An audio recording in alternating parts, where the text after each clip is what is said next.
আসসালামু আলাইকুম রাসেল ভাই, ধন্যবাদ আমাকে ফুতে ফেমে সুযোগ করে দেওয়ার জন্য।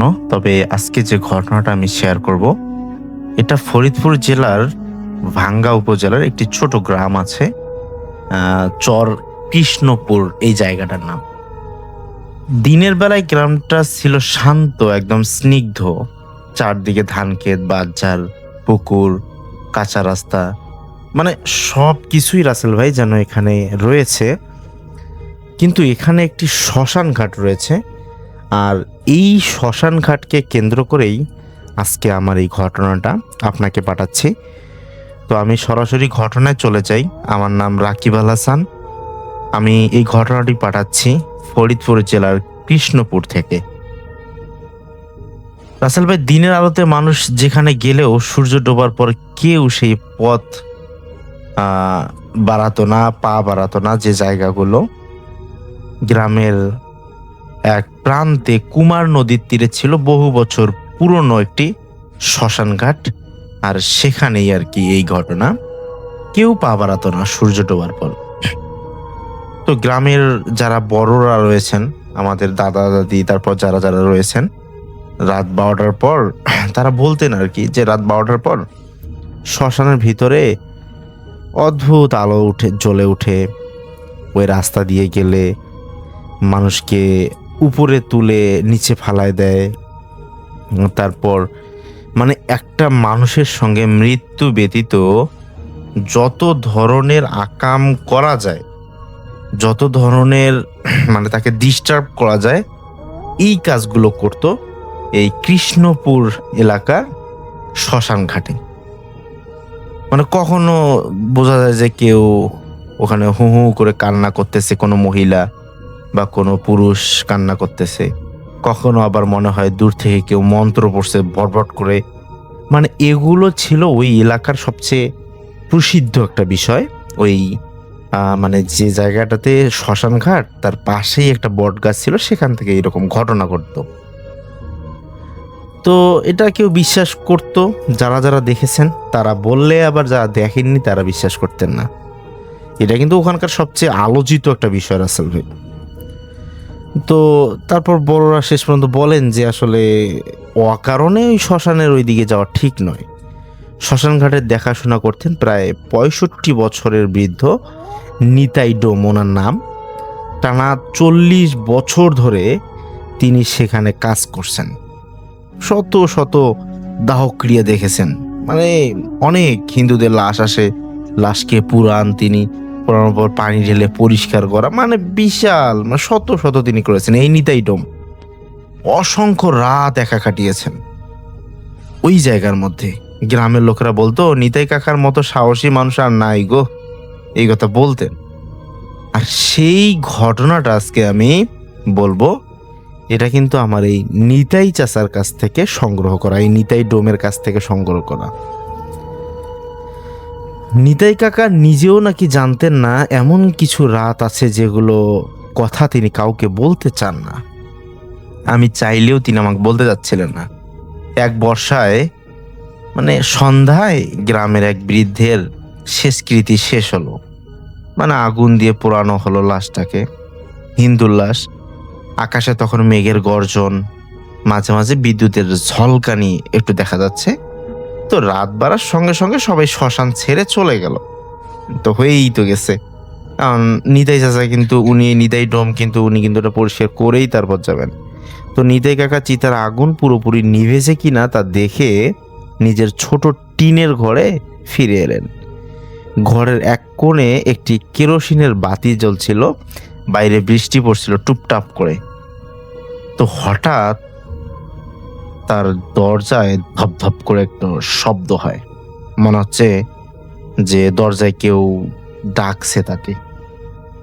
তো তিনি বলেন যে কে এত রাতে, বলে দরজা খুলেন। দরজা খোলার পর তিনি দেখেন সামনে একটা ধোঁয়াশা, মনে হয় যে ধোঁয়া চলে গেল একটা। মানে রাসেল ভাই, আমাদের যখন আগুন জ্বালানো হয়, আগুন জ্বালালে যে ধোঁয়াটা আসে না, ওইরকম একটা ধোঁয়া মনে হচ্ছে যে উড়ে গেল। এখানে কারো উপস্থিতি ছিল, কিন্তু তার শরীরের ধোঁয়াগুলো এখনো আছে, এরকমটা মনে হচ্ছিল। উনি লাইট জ্বালিয়ে এপাশ ওপাশ খুঁজলেন, কাউকে ওখানে দেখতে পান না। তিনি ভাবলেন হয়তো বাতাসের শব্দ এটা। তো দরজা বন্ধ করে বসতেই এবার তিনি দেখতে পান তার বিছানা থেকে জানালা খোলা। সেই জানালার উপর দিয়ে দেখেন যে ওখানে একটা গাছ ছিল, গাছের উপরে কে জানি সেই নিতাই ডোমকে উকি দিচ্ছেন। কালো একটা মানে বাঁদরের মানে বান্দর যে আছে না ভাই, যে মানকি বানর যে আছে, তো এই বানরের ন্যায় কিন্তু বিভৎস শরীর, অন্যরকম চুল উস্কো খুস্কো, চোখগুলো নাকি মানে সাদা। তার দিকে তাকিয়ে আছেন এক দৃষ্টিতে। তিনি দেখে বুঝতে পারলেন, সাথে সাথে লাইটটা বের করে ওখানে মারার পর দেখা যায় যে ওখানে কোনো কিছুই নেই। তো এইরকম ঘটনা হওয়ার পর তিনি তো মারাত্মক চিন্তায় পড়ে যান যে এরকম ঘটনা হচ্ছে কেন তার সাথে। তিনি এই ঘটনা হওয়ার পর তিনি আবার জানালাটা লক করে দেন এবং দেওয়ার পর তিনি শুয়ে পড়েন। এই শুয়ে পড়ার পর আবার সেই ঠক ঠক শব্দ।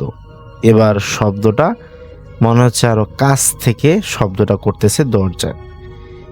তিনি দরজা খুলে টর্চের আলো ফেললেন। চারদিকে কেউ নেই, কিন্তু দরজার সামনে কাদার ওপর স্পষ্ট সেখানে দেখা গেল যে খালি পায়ের ছাপ। আর পাটা এটা একটা অস্বাভাবিক পা, নিজের পায়ের মতো নয়। এটা কোনো মানুষের পাও না, এটা কোনো সাইজেই পড়ে না কোনো কিছুর। তিনি আন্দাজ করতে পারতেছেন না। তিনি বলতেছেন, ভাই আমি কোনোভাবে আন্দাজ করতে পারতেছি না যে এই পাটা আসলে কার। অদ্ভুত বিষয় হলো পায়ের ছাপগুলো শুধু দরজার দিকে এসেছে, ফিরে যাওয়ার কোনো ছাপ নেই। তো নিতাই কাকার বুকের ভেতরটা কেঁপে উঠল। তিনি ধীরে ধীরে টর্চের আলো সেই ছাপ মানে পায়ের ছাপ ধরে আঁকাচ্ছিলেন এবং পায়ের ছাপের মধ্যে তিনি অনেকক্ষণ লাইটটা জ্বলিয়ে পর্যবেক্ষণ করতেছিলেন যে এটা কি হতে পারে, এটা কি হতে পারে। মানে তার ভিতরে একটা অন্য রকম একটা শিহরণ জাগানো অবস্থা, যে এটা কি হতে পারে। ছাপগুলো গিয়ে থামলো সেই চিতার সামনে, যেখানে কয়েক ঘন্টা আগে শেষ দাহ ক্রিয়া হয়েছিল। আর ঠিক তখনই নিভে যাওয়া চিতার ভেতর থেকে হঠাৎ করে নীলচে রঙের একটা আগুন জ্বলে উঠল। বাতাস এক মুহূর্তেই থেমে গেল। সে তখন চারপাশে অস্বাভাবিক নীরবতা। নিতাই কাকা স্থির হয়ে দাঁড়িয়ে রইলেন।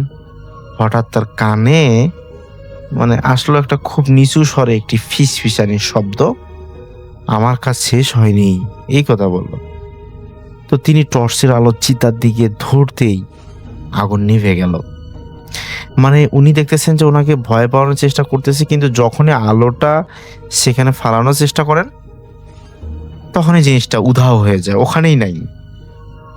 কিন্তু আলো এবার গিয়ে পড়লো শ্মশানের শেষ মাথার বিশাল ওই বট গাছটির নিচে। সেখানে দাঁড়িয়ে আছে একজন সাদা কাপড়ে ঢাকা অস্বাভাবিক লম্বা একটা অবয়ব।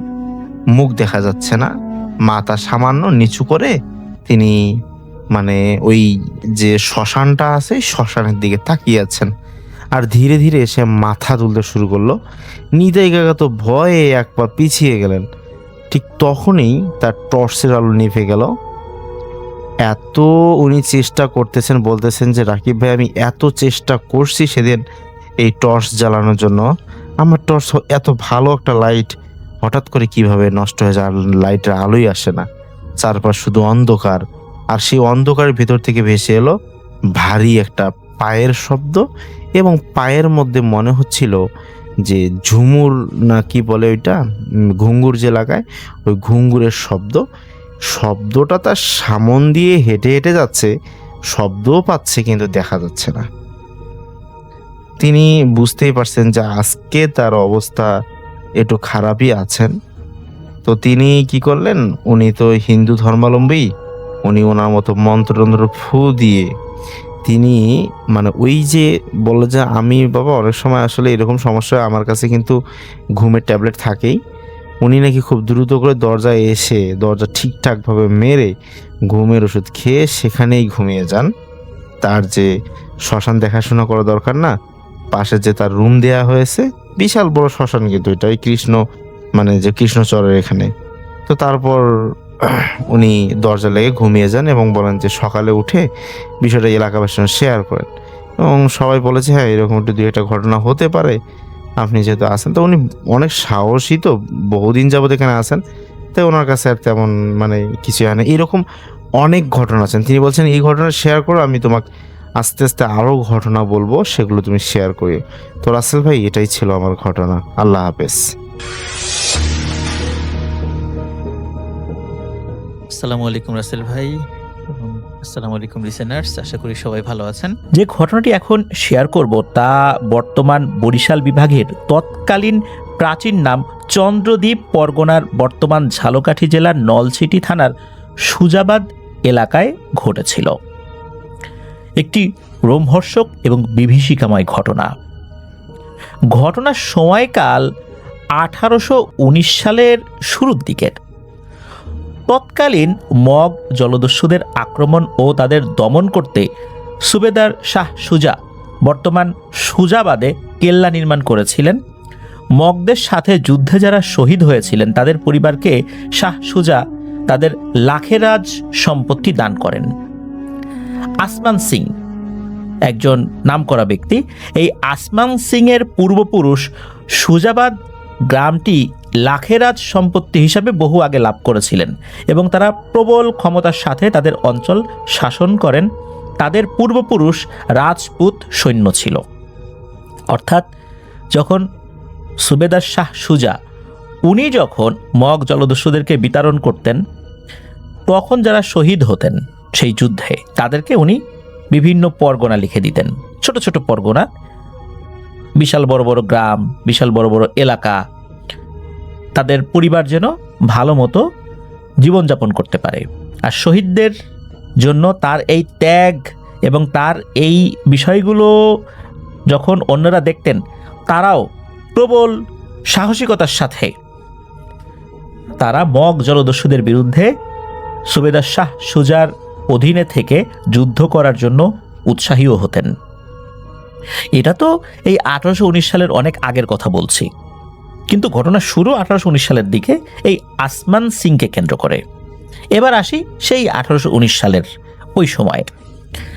এই আসমান সিংয়ের সাথে পরিচয় হয় পার্শ্ববর্তী এলাকার লোকমান সিংয়ের কন্যার রায় দুর্গার সাথে। এই আসমান সিং এবং লোকমান সিং দুজনের নাম মুসলিম বলে মনে হলেও এনারা দুজনেই কিন্তু হিন্দু ধর্মাবলম্বী ছিলেন।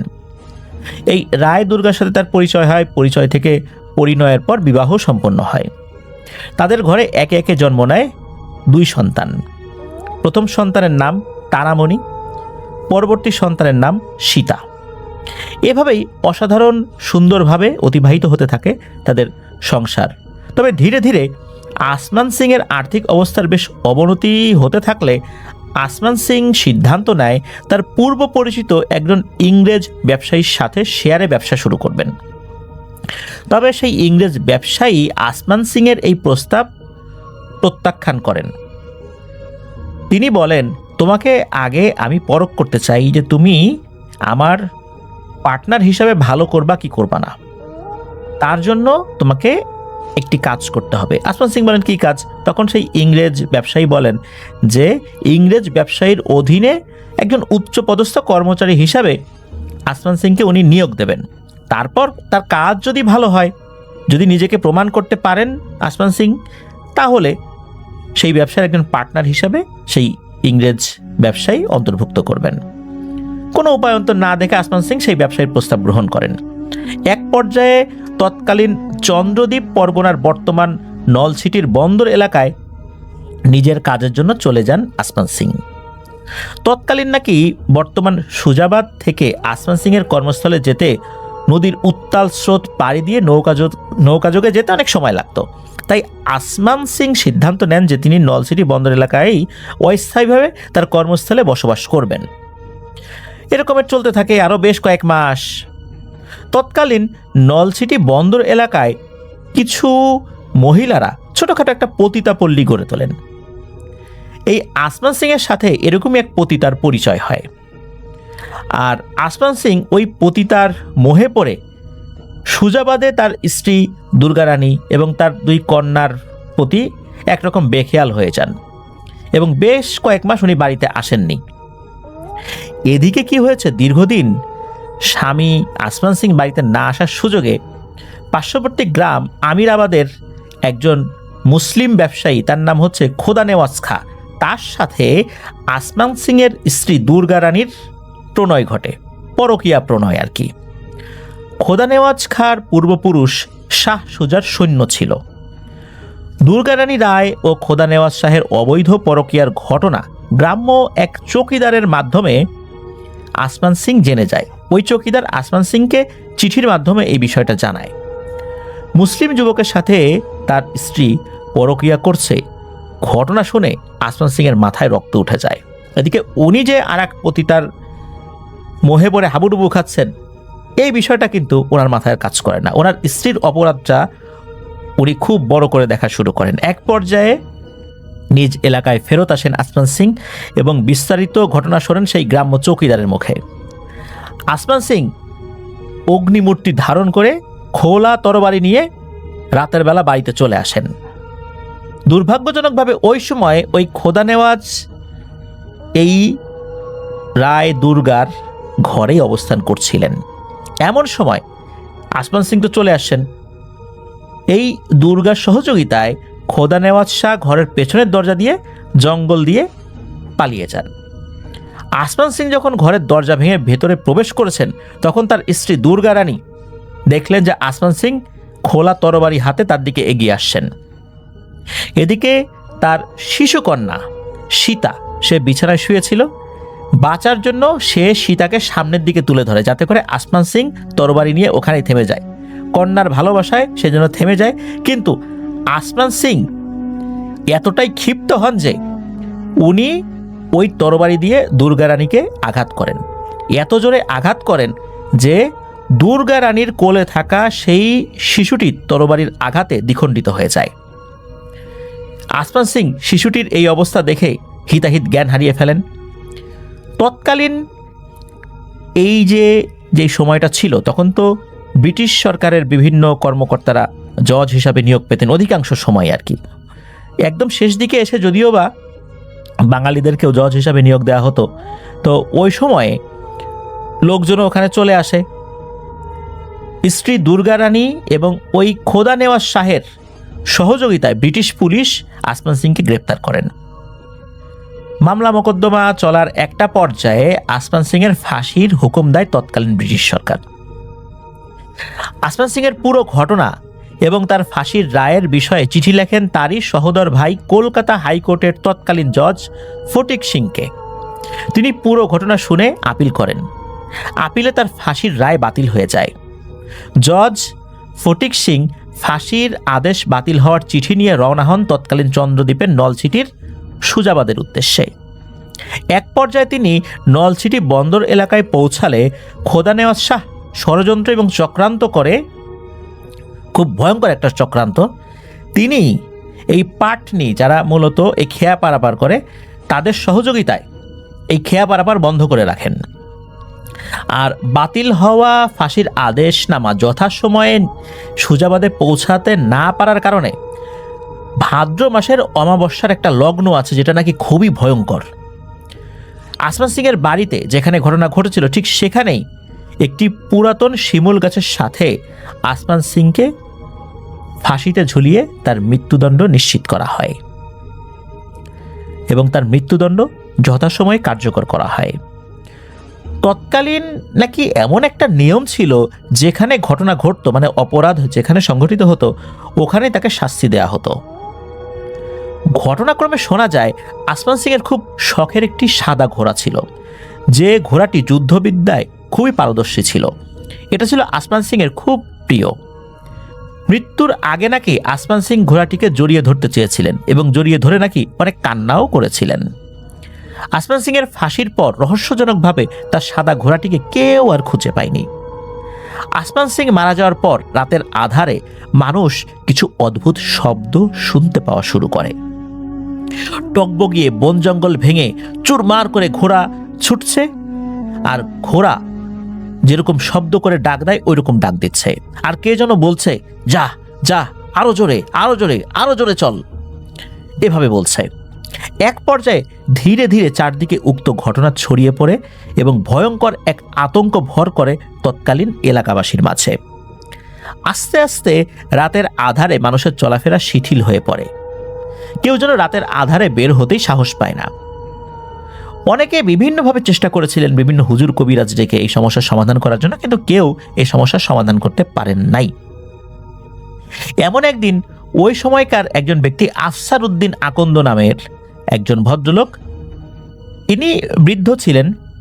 তিনি আমিরাবাদ বাজার থেকে বাজার করে রাতের বেলায় ফিরছিলেন সুজাবাদ গ্রামের দিকে নিজ বাড়িতে। তখন হয়তোবা রাত আনুমানিক 8টা কি 8:30 হবে। এমন সময় তিনি টের পান বন জঙ্গল ভেঙে চুরে একাকার করে কেউ যেন ঘোড়া ছুটিয়ে ছুটে আসছে।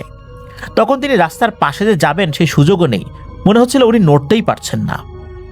তার সামনে দিয়ে প্রবল প্রবল বেগে ছুটে আসছে আসমান সিং ঘোড়ার পিঠে বসে, আর ঘোড়ার পিঠে বসা আসমান সিং এর হাতে খোলা তরবারি।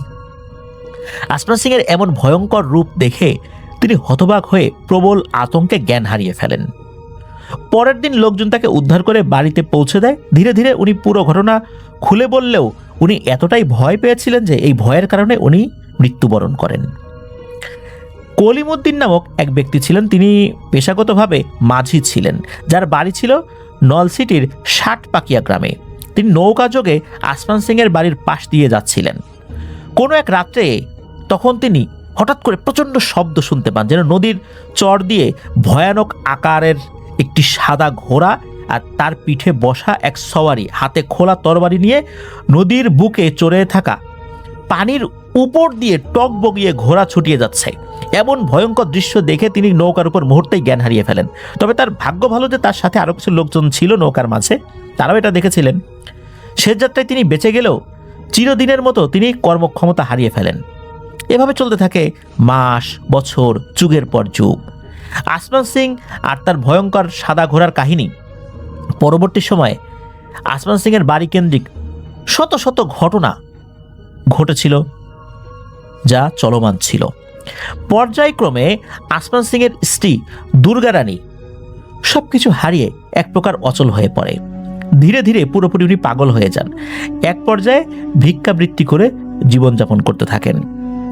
যতটুকু জানা যায়, আসমান সিং এর একমাত্র জীবিত কন্যা তারামণি সিংকে আসমান সিং এর ফাঁসির পর তার বিচারক ভাই ফটিক সিং সাথে করে কলকাতায় নিয়ে যান। কথিত আছে এমন কোনো সাহসী মানুষ ছিল না যখন আসমান সিং ও তার ঘোড়া রাতে চলাচল করত আর তার সামনে গিয়ে দাঁড়াতো। এমন সাহসী মানুষ খুঁজেই পাওয়া যেত না। পরবর্তী সময়ে 1980 সাল পর্যন্ত আমিরাবাদ থেকে সুজাবাদ ও রায়াপুর স্কুলের দক্ষিণ দিকে স্লুইস গেট বেরিবাদ পর্যন্ত সরব উপস্থিতি ছিল আসমান সিং ও তার ঘোড়ার। ফিরোজ আঙ্কেল যেমনটি বলেছেন, উনি একজন ভদ্রলোক যিনি আবির ভাইকে এই বিষয়ে বলেছেন। তো তার সমসাময়িক বন্ধুবান্ধবরা খুব ডানপিটে ছিলেন। তারা অধিকাংশ সময় তাদের কাচারি ঘরে ঘুমাতেন। সম্ভবত ভাদ্র মাসের দিন ধপাস ধপাস তাল পড়ছে এমন একটা সময়, কারণ ভাদ্র মাসে তো তাল পাকে। রাত তখন প্রায় আনুমানিক 1টা। হঠাৎ ঝনঝন ঝনঝন, টকবক টকবক, যা যা, আরো জোরে চল, আরো জোরে চল, ছোট আমার সাদা ঘোড়া, ছোট আমার প্রিয় ঘোড়া, এরকম শব্দ করতে করতে সামনের দরজা দিয়ে কে যেন ধেয়ে আসছে। এই দেখে তিনি জানালার ভেতর দিক থেকে নিজের চোখে স্পষ্ট দেখেছেন একটা বিশাল দেহী সাদা ঘোড়া, তার পিঠে বসা আছে কালো এক ছায়ামূর্তি, হাতে একটা খোলা তরবারি। আসমান সিং আর তার ঘোড়ার ভয়ঙ্কর কাহিনী ছড়িয়ে পড়ে গ্রাম থেকে থানা। তৎকালীন শত শত মানুষ সাক্ষী ছিলেন সেই ভয়ঙ্কর ঘটনার। এক পর্যায়ে এই আসমান সিং আর ঘোড়ার যাত্রা শুরু হয় পার্শ্ববর্তী আমিরাবাদ 60 পাকিয়া থেকে রায়াপুর দক্ষিণের স্লুইস গেট নদীর পার, তারপর বেরিবাদ হয়ে আবার সেই সুজাবাদের আসমান সিং এর বাড়ির নদীর পাড়ের ফাঁসির স্থান সেই শিমুল গাছ পর্যন্ত। এভাবে তার চলাফেরার পরিধিটা আরো বড় হয়। আসমান সিংয়ের ঘোড়া যখন ছুটতো তখন ঝনঝন আর ঘোড়ার খুরের ভয়ঙ্কর টগবগিয়ে ছুটে আসার শব্দ, এই আসমান সিংয়ের হাক ডাকের শব্দ অনেকেই শুনেছেন। তার ভিতর নলছিটির রায়াপুর খানবাড়ির পুলিশ অফিসার আয়েন আলী খানের পুত্র মোহাম্মদ ফিরোজ আহমেদ খান, তার বর্তমান বয়স 68 বছর, তিনিও কিন্তু এই ঘটনার সাক্ষী। আসমান সিংয়ের বাড়ির পেছনে যে নদীটি রয়েছে, উক্ত নদীর নাম বিষখালী নদী। বরিশাল থেকে যদি রাজাপুর, ভান্ডারিয়া, কাউখালী, পিরোজপুর, খুলনা এদিক দিয়ে যদি যেতে হতো, তৎকালীন শুধু এই নদীপথেই যাওয়া লাগতো। কথিত আছে সন্ধ্যার পরে বিষখালী নদীর আসমান সিংয়ের বাড়ির সুজাবাদ চ্যানেল এলাকা দিয়ে কেউ সহজে পার হতে পারত না। হয় নৌকা ডুবে যেত, না হয় কোনো না কোনোভাবে কেউ নদীতে পড়ে হারিয়ে যেত, পরবর্তীতে লাশ ভেসে উঠত। এতক্ষণ তো আমরা বিভিন্ন ঐতিহাসিক বিষয়গুলো শুনলাম। এবার আসুন আমরা বর্তমান সময়ের কাছাকাছি সময়ে যে ঘটনাগুলো ঘটেছে সেই ঘটনায় চলে আসি। একটি ঘটনা বর্ণনা করেছেন আবির ভাইয়ের যে গ্রাম নারকেলবাড়িয়া, এই নারকেলবাড়িয়া গ্রামের কয়েকজন প্রবীণ মুরব্বী, আব্দুল কাদের মাঝি, মনসুর আলী মৃধা, আব্দুস সোবহান মোল্লা তাদের মধ্যে উল্লেখযোগ্য। তো তাদের মুখের বর্ণিত ঘটনাটা যেরকম আবির ভাই ছোটবেলা থেকে শুনেছেন নিজ কানে, সেগুলো উনি বর্ণনা করেছেন। আসমান সিংয়ের বাড়ির ভয়ঙ্কর ঘটনার কথা কিন্তু আবির ভাই ওনার প্রয়াত মায়ের মুখেও শুনেছেন একাধিকবার। একটি লাশ কেন্দ্রিক ঘটনা বর্ণনা করেছেন আব্দুস সোবহান মোল্লা, যিনি 12-13 বছর আগে মারা গিয়েছিলেন। ঘটনার সময়কাল 1983 কি 84 সাল। তিনি যেমনটি বলেছেন যে তার স্ত্রীর কয়েকজন আত্মীয় স্বজন, তারপর তার স্ত্রীর একজন বড় ভাই, নাম হলো আব্দুল মান্নাফ, যাদের বাড়ি ছিল রাজাপুর বাদুরতলা নামক স্থানে, তিনি হঠাৎ করে কলেরায় আক্রান্ত হয়ে প্রচুর অসুস্থ হয়ে পড়েন। এই খবর পেয়ে এই সোবহান মোল্লা তার স্ত্রীকে নিয়ে আব্দুল কাদের মাঝির ছাউনিওয়ালা নৌকা, যেটাকে ওই সময় ওনাদের এলাকায় কেয়ারের নৌকা বলতো, ভাড়া করে, ওই নৌকাটা ভাড়া করে উনি শ্বশুর বাড়িতে যান। এক পর্যায়ে দুপুরের দিকে তিনি পৌঁছে দেখেন তার শ্যালকের অবস্থা খুব গুরুতর। তখন সিদ্ধান্ত নেন যে বরিশাল শেরে বাংলা মেডিকেলে নিয়ে যাবেন। তখন সকলেই সহমত পোষণ করেন। এক পর্যায়ে সোবহান মোল্লা ও তার অপর এক শ্যালক সহ আব্দুল মান্নাফকে কাদের মাঝির নৌকা যোগে বরিশাল শেরে বাংলা মেডিকেলে নিয়ে যেতে সক্ষম হন। তবে সন্ধ্যা হয়ে যায়। মেডিকেলে নিয়ে যাওয়ার কিছুক্ষণ পর ডাক্তার আব্দুল মান্নাফকে মৃত বলে ঘোষণা করেন। তখন কিন্তু রাত হয়ে গিয়েছে, তবে গভীর রাত বিষয়টা এরকম না, সন্ধ্যার ঠিক পরপরই যেরকম রাত হয়, এশার একটু আগে, এশার আজানের একটু আগে, ওই রকম সর্বোচ্চ 7টা কি 7:30 বাজে এরকম আর কি সময়।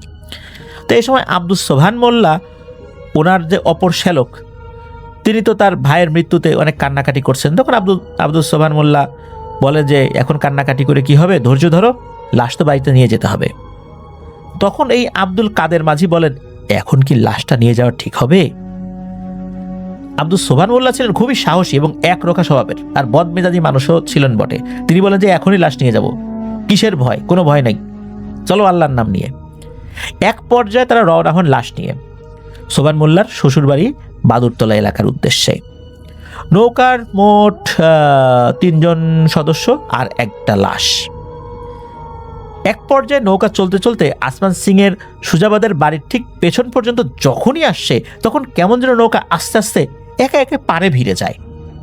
আব্দুল কাদের মাঝি এবং নৌকার সামনে বসা সোবহান মোল্লা শত চেষ্টা করেও নৌকাটা ঠিকভাবে চালাতে পারছিল না, একা একাই পাড়ে ভিড়ে যায়। তাদের অনিচ্ছা সত্ত্বেও নৌকা পাড়ে ভিড়ে যায়। আসলে ওটাই কিন্তু সেই ভয়ঙ্কর জায়গা আসমান সিংয়ের বাড়ি, যেখানে নৌকাটা একা একে পাড়ে ভিড়ে গিয়েছিল। আব্দুল কাদের মাঝি দেখেন হঠাৎ করে লাশটি উঠে বসে পড়ে এবং বলতে থাকে, এই আমাকে নামিয়ে দে এখানে। তখন আব্দুল কাদের মাঝি প্রচণ্ড জোরে চিৎকার দিয়ে জ্ঞান হারিয়ে ওই নৌকাতেই লুটিয়ে পড়েন। পেছন থেকে চিৎকার শুনে আব্দুস সোবহান মোল্লা ফিরে তাকায় এবং উনি ভরা জ্যোৎস্নার আলোয় দেখতে পান তার শ্যালকের মৃতদেহ উঠে বসে পড়ছে এবং বলছে, এই আমাকে এখানে নামিয়ে দে। সোবহান মোল্লা তো যা বোঝার বুঝে ফেলেন। তিনি দেরি না করে তার হাতে থাকা বৈঠা দিয়ে উপর্যুপরি আঘাত করতে থাকেন ওই লাশের উপরে। অনেকগুলো আঘাত করার পর ওই লাশটি আবার পড়ে যায় বলতে লাশের পূর্বের অবস্থায় চলে যায়। এ সময় সোবহান মোল্লা কিন্তু প্রচণ্ড ভয় পান, যদিও বা উনি খুবই সাহসী মানুষ ছিলেন, তবে উনি সাহস না হারিয়ে পরিস্থিতি সামলে নেওয়ার চেষ্টা করেন। এক পর্যায়ে সোবহান মোল্লা কাদের মাঝির মাথায় পানির ঝাপটা দিলে তারও জ্ঞান ফেরত আসে। পরবর্তী সময়ে তারা আবারও রওনা হন। তখন সোবহান মোল্লা বলেন যে তার ছোট শ্যালককে উনি বলেন যে তুই মাঝির সাথে বস, যা কিছু হয়ে যাক ভয় পাবি না, আর যদি কেউ ভয় পাস তাহলে কিন্তু আমরা কেউই বাঁচবো না, আমরাও লাশ হয়ে যাব এই লাশের সাথে। এরপর তারা যতটুকু দোয়া দুরুদ জানতেন তাই পড়া শুরু করে রাত প্রায় 1:45টার দিকে লাশ নিয়ে আল্লাহর রহমতে সহি সালামতে বাড়িতে ফেরত আসতে সক্ষম হন। তখন আত্মীয় স্বজনরা নৌকা থেকে লাশ উঠিয়ে নিয়ে যায় এবং কাদের মাঝি সহ সোবহান মোল্লা সহ সবাই হাত মুখ ধুয়ে ঘরে ঢোকেন। পরের দিন সোবহান মোল্লা বলেন যে উনি দেখেছিলেন যে অনেক বড় বড় বিশাল দেহি শেয়াল নৌকার পাশে পাশে দৌড়াচ্ছিল, কিন্তু উনি কাউকে কিছু বলেন নাই। অন্যরা অবশ্য এটা দেখে নাই, কিন্তু উনি এটা দেখেছিলেন। তখন উনি নাকি বুঝতে পেরেছিলেন এগুলো কোনো সাধারণ শেয়াল নয়, এগুলো লাশ খেয়ে খুব ভয়ঙ্কর পিশাচ। যদি একবার নৌকায় উঠতে পারত তাহলে লাশের পাশাপাশি ওনাদেরকেও খেয়ে ফেলত। তাই সোবহান মোল্লা ভয় না পেয়ে শক্ত হাতে প্রতিকার করতে চেয়েছিলেন। আশ্চর্যজনকভাবে কাদের মাঝি ও সোবহান মোল্লা ধীরে ধীরে বেশ অসুস্থ হয়ে পড়েন। তবে দীর্ঘদিন চিকিৎসা নিয়ে আল্লাহর রহমতে পরবর্তীতে তারা সুস্থ হয়েছিলেন। এলাকার প্রবীণ মুরব্বীরা বলতেন যে সহজে কেউ আসমান সিং এর বাড়ির পাশের নদী দিয়ে লাশ নিয়ে নাকি আসতো না, তাহলে ভয়ঙ্কর বিপদ হতো। লাশ নিয়ে আসলে আসমান সিং এর বাড়ির সামনে আসা মাত্র লাশের নৌকা হয় ডুবে যেত, নতুবা নৌকা টেনে ধরতো অদৃশ্য কোনো শক্তি। কালের বিবর্তনে আসমান সিং এখন এক ইতিহাস, কিন্তু আসলে কি ইতিহাস? ওই নদীটার নাম বিষখালী নদী। ওই নদীতে এখনো নাকি ভয়ঙ্কর ঘটনা ঘটে। আসমান সিং এর এই ঘটনা নিয়ে কিন্তু বহু বছর পুঁথি পাঠ হতো।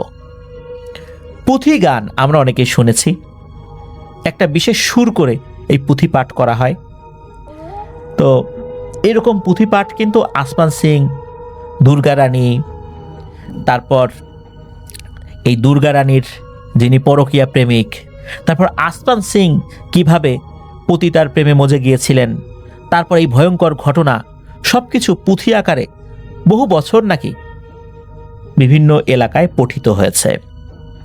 শুধু যে বরিশাল এলাকায় পঠিত হয়েছে বিষয়টা এরকম না, বাংলাদেশের পুঁথি সাহিত্যেও এই আসমান সিং এর ঘটনা নাকি রয়েছে। আসমান সিং এর যে বাড়ি, এই বাড়ির আশেপাশে এখনো নাকি কোনো বাড়িঘর সেভাবে হয়নি। মানুষ এখনো মাঝে মাঝেই নাকি ভয় পায়, এখনো নাকি আসমান সিংকে দেখা যায়। বিশাল দেহি একটা সাদা ঘোড়ার উপরে খোলা তরবারি হাতে আসমান সিং টকবগিয়ে ছুটে আসছে, আর ঘোড়াকে বলছে, যা ছুটে চল আমার প্রিয় ঘোড়া, ছুটে চল, আরো জোরে আরো জোরে। এরকম বলতে বলতে আসমান সিং ছুটে যায়। আসমান সিং এর যেই মেয়ে তো তার চাচার কাছে বড় হয়েছে, তার কি হয়েছে পরবর্তীতে জানা যায় না। আর আসমান সিং এর আরেকটা মেয়ে, সে তো আসমান সিং এর হাতেই মারা গিয়েছে। আর আসমান সিং এর স্ত্রী দুর্গা রানীর সেই পরকীয়া প্রেমিকের কি হয়েছিল এটাও ওভাবে জানা যায় না। তারা কিভাবে নৌকা চলাচল বন্ধ করে দিয়ে এই ঘটনাটি ঘটিয়েছিল, আসমান সিং তিনি মারা যান। আর একটা ব্যাপার, সেটা হচ্ছে আসমান সিং যখন মারা যায় তখন ছিল ভাদ্র মাসের অমাবস্যা তিথি। অনেকেই বলে থাকেন, বিশেষ করে যারা তান্ত্রিক কবিরাজ, তারা বলে থাকেন এই ভাদ্র মাসের অমাবস্যা তিথিতে যদি কেউ অপঘাতে মারা যায় বা অস্বাভাবিক মৃত্যু হয় বা গলায় ফাঁস দিয়ে মারা যায় বা কাউকে মারা হয়, ওই সময়ে ওখানে যদি পিশাচ শ্রেণীর জিন থাকে সে নাকি ভয়ঙ্কর শক্তিশালী হয়ে যায়, সে ব্রহ্মদৈত্য হয়ে যায়। কথিত আছে এইভাবে যদি কেউ ব্রহ্মদৈত্য হয়ে যায় তাহলে তার বিনাশ করা খুবই কঠিন। সে অত্যন্ত শক্তিশালী হয়ে যায় এবং সে লাশ খেকো পিশাচ হয়ে যায় এবং তাকে কখনোই দমানো যায় না। তাকে যেই দেখবে তারই বড় ধরনের কোনো ক্ষতি হয়ে যাবে। আসমান সিং এর ঘোড়াটার আসলে কি হয়েছিল এটা জানা যায় না। ওই ঘোড়াটিকে কেউ জীবিত দেখেনি, কিন্তু আসমান সিং এর মৃত্যুর পর থেকে এরকম ঘটনা ঘটে। অনেকেই বলেন ওই সময় কোনো একটা পিশাচ ওখানে ছিল সেই গাছের কাছে, সেই হয়তোবা এরকম ভয়ঙ্কর শক্তিশালী হয়ে আসমান সিং হয়ে ঘুরে বেড়াচ্ছে আজও। সে কাহিনী আজও ঘটে চলছে।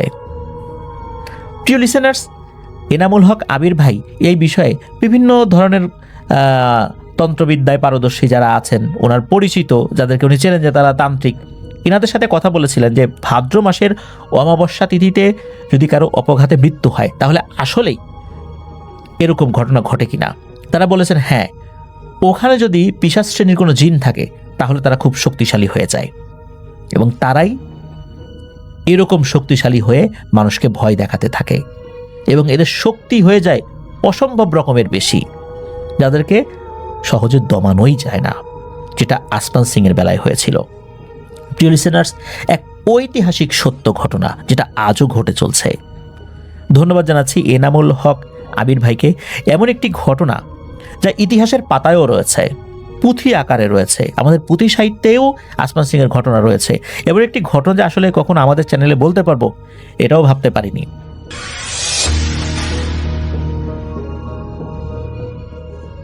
আসসালামু আলাইকুম ভাই, আপনি কেমন আছেন? আশা করি মহান রবের অশেষ রহমতে ভালো আছেন। আমিও ভালো আছি আলহামদুলিল্লাহ। ভাই, আমি আপনার একজন নিয়মিত শ্রোতা। আপনার প্রতিটি ঘটনা আমার কাছে খুব ভালো লাগে।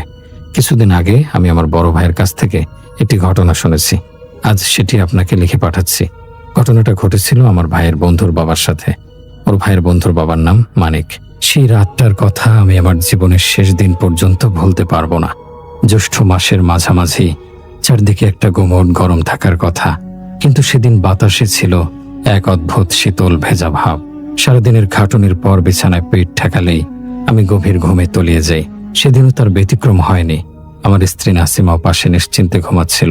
ঘরের একমাত্র সঙ্গী ছিল সিলিং ফ্যানটার একটানা ক্যাচক্যাচ শব্দ, যা রাতের নিস্তব্ধতাকে যেন আরো বাড়িয়ে দিচ্ছিল। হঠাৎ করেই আমার মোবাইল ফোনের তীব্র রিংটোনে সেই নিস্তব্ধতা ভেঙে চুরমার হয়ে গেল। ঘুমের ঘোরে আমি প্রথমবার পাত্তা না দিয়ে পাশ ফিরে শোলাম, কিন্তু ফোনটা যেন নাছোড়বান্দা বেজেই চলেছে। নাসিমার ঘুম ভেঙে গেল। ও আমার গায়ে ধাক্কা দিয়ে বিরক্তি স্বরে বলল, এই তোমার ফোন বাজে, ধরো। আমি ধর্মরিয়ে উঠে বসলাম, তখনও ঘুমটা ঠিকমতো কাটেনি। অন্ধকারে হাতড়ে টেবিল থেকে ফোনটা তুলে কানে লাগালাম। অচেনা নম্বর, আমাদের মানে অ্যাম্বুলেন্স ড্রাইভারদের জন্য এত রাতে অচেনা নম্বর মানেই কোনো ইমার্জেন্সি কেস। আমি ঘুম ঝরানো গলায় বললাম, হ্যালো, কে বলছেন? ওপাশ থেকে এক যুবকের গলা ভেসে এলো। ভয়ে আর উদ্বেগে তার স্বর কাঁপছিল। ভাই, আপনি কি অ্যাম্বুলেন্স ড্রাইভার মানিক বলছেন? আমার গলার স্বর ততক্ষণে কিছুটা ধাতস্থ হয়েছে। বললাম, হ্যাঁ বলছি, কি হয়েছে? ভাই, আমার বড় ভাই আগুনে পুড়ে গেছে। গ্যাস সিলিন্ডার ফেটে সারা শরীর ঝলসে গেছে, কিন্তু নিঃশ্বাস চলছে এখনো। দ্রুত হাসপাতালে নিতে হবে। আপনি কি আসতে পারবেন? যা টাকা লাগে আমরা দেব ভাই, শুধু একটু তাড়াতাড়ি আসুন। ছেলেটার গলার আকুতি শুনে আমার ভেতরের মানুষটা মুহূর্তে জেগে উঠল। একজন মানুষের জীবন মৃত্যুর প্রশ্ন, এখানে দেরি করা চলে না। আমি তাকে আশ্বস্ত করার চেষ্টা করলাম, কান্না করবেন না, শান্ত হন, ঠিকানাটা বলুন, আমি আসছি। ছেলেটা কাঁপা কাঁপা গলায় ঢাকার এক পুরনো এলাকার ঠিকানা বলল। আমি মনে মনে হিসাব করে দেখলাম, আমার বাড়ি থেকে অ্যাম্বুলেন্স নিয়ে গেলে বড়জোর 20-25 মিনিট লাগবে। ঠিকানাটা শুনেই আমি আর এক মুহূর্ত দেরি করলাম না, খাট থেকে লাফ দিয়ে নামলাম। আমার এই হন্তদন্ত ভাব দেখে নাসিমাও বিছানায় উঠে বসেছে। উদ্বিগ্ন হয়ে জিজ্ঞাসা করলো, কি হয়েছে? এত রাতে কোথায় যাচ্ছ? আমি তখন হালনা থেকে শার্টটা হাতে নিতে ব্যস্ত। ওর দিকে না তাকিয়ে দরজার দিকে হাঁটতে হাঁটতে উঁচু স্বরে বললাম, এমার্জেন্সি কেস আছে, আগুনে পুড়ে গেছে একজন, হাসপাতালে নিতে হবে। নাসিমা আরো কিছু বলতে চেয়েছিল, কিন্তু সে সুযোগ আমি ওকে দেইনি। দরজা খুলে প্রায় দৌড়েই বাড়ির নিচে রাখা আমার অ্যাম্বুলেন্সটার দিকে ছুটলাম। শার্টটা হাতে ধরে গায়ে দেওয়ার মতো সময় পাইনি। রাতের শীতল বাতাসটা আমার খালি পিঠে লেগে কাঁপুনি ধরিয়ে দিচ্ছিল, কিন্তু সেদিকে আমার কোনো খেয়াল ছিল না। আমার মাথায় তখন একটাই চিন্তা, যত দ্রুত সম্ভব ঘটনাস্থলে পৌঁছাতে হবে। অ্যাম্বুলেন্সের ড্রাইভিং সিটে বসে এক ঝটকা ইঞ্জিন চালু করলাম। পুরনো ইঞ্জিনটা কয়েকবার কেসে উঠে গর্জে উঠল। হেডলাইটের আলোয় সামনের রাস্তাটা স্পষ্ট হয়ে উঠতেই আমি তীব্র গতিতে গাড়ি ছোটালাম। গাড়ি চালাতে চালাতে এক হাতে কোনো মতে শার্টটা গায়ে জড়ালাম। বোতাম লাগানোর ফুরসত পেলাম না। প্রায় 20 মিনিট পর আমি ছেলেটার দেয়া ঠিকানায় পৌঁছালাম, কিন্তু সেখানে পৌঁছে আমার বুকের ভেতরটা কেমন যেন ছ্যাদ করে উঠল। একটা গ্যাস সিলিন্ডার বিস্ফোরণের পর যেমন ভিড়, চিৎকার চেঁচামেচি থাকার কথা, তার কোনো চিহ্নই নেই। চারদিক কবরের মতো শান্ত, রাস্তা জনশূন্য, আশপাশের বাড়িগুলোর দরজা জানালা সব বন্ধ। শুধু রাস্তার হলদে স্টেডিয়াম লাইট এক ভুতুরে পরিবেশ তৈরি করে রেখেছে। আমার মনে প্রথমবার সন্দেহের বীজ ঢুকেছিল। আজকাল যা দিনকাল পড়েছে, কত রকম বিপদিত হয়।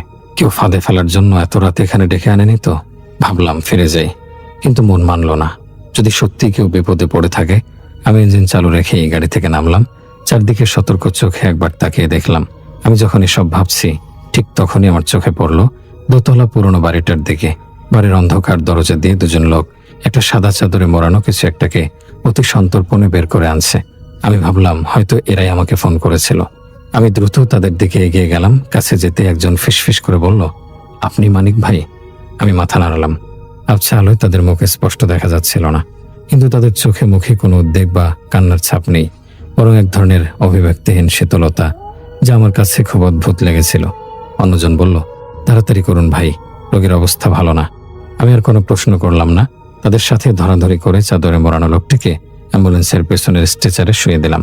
চাদরের কারণে লোকটার কিছুই দেখা যাচ্ছিল না, তবে পোড়া মাংসের একটা হালকা গন্ধ যেন আমার নাকে এসে লাগলো। আমি জিজ্ঞেস করলাম, রোগীর জ্ঞান আছে? সারা শরীর ঝলসে গেছে, জ্ঞান নেই, কিন্তু নিঃশ্বাস চলছে। প্রথমজন সংক্ষিপ্ত উত্তর দিল। লোক দুটো অ্যাম্বুলেন্সের পেছনে নির্ধারিত আসনে বসে পড়ল। তাদের এই শান্ত নির্বিকার ভঙ্গি আমার কাছে মোটেও স্বাভাবিক মনে হচ্ছিল না। আমি আর কিছু না ভেবে ড্রাইভিং সিটে এসে বসলাম। জিজ্ঞেস করলাম, কোন হাসপাতালে নিয়ে যাব? কাছের যে কোনো বড় সরকারি হাসপাতালে চলুন। পেছন থেকে শীতল উত্তর এলো। আমি আর কথা না বাড়িয়ে আল্লাহর নাম নিয়ে স্টিয়ারিং এ হাত রাখলাম। নিকটস্থ হাসপাতাল এখান থেকে প্রায় 1 ঘন্টার পথ।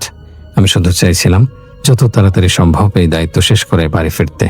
তখন কে জানতো এই রাতটা আমার জীবনের সবচেয়ে ভয়ঙ্কর রাত হতে চলেছে, আর এই যাত্রা আমাকে কোথায় নিয়ে যাবে তার কোনো ধারণাই আমার ছিল না। গাড়ির চাকা মসৃণ গতিতে রাতের ফাঁকা রাজপথ ধরে এগিয়ে চলছিল। আমি শহরের হলদে আলো পেছনে ফেলে গাড়ির গতি আরো বাড়িয়ে দিলাম। মনের মধ্যে তখন একটাই লক্ষ্য, হাসপাতাল। কিন্তু আমি তখনও কল্পনা করতে পারিনি যে আমার সাথে এমন সব ভয়ঙ্কর ঘটনা ঘটতে চলেছে, যা আমার কল্পনারও অতীত। যাত্রা শুরুর মিনিট 15-20 পর আমি প্রথম অস্বাভাবিক ব্যাপারটা খেয়াল করলাম। হঠাৎ করেই আমার মনে হতে লাগলো অ্যাম্বুলেন্সটা যেন অস্বাভাবিক রকমের ভারী হয়ে গেছে। ইঞ্জিনটা যেন আর আগের মতো টানতে পারছে না, প্রচন্ড চাপ পড়ছে।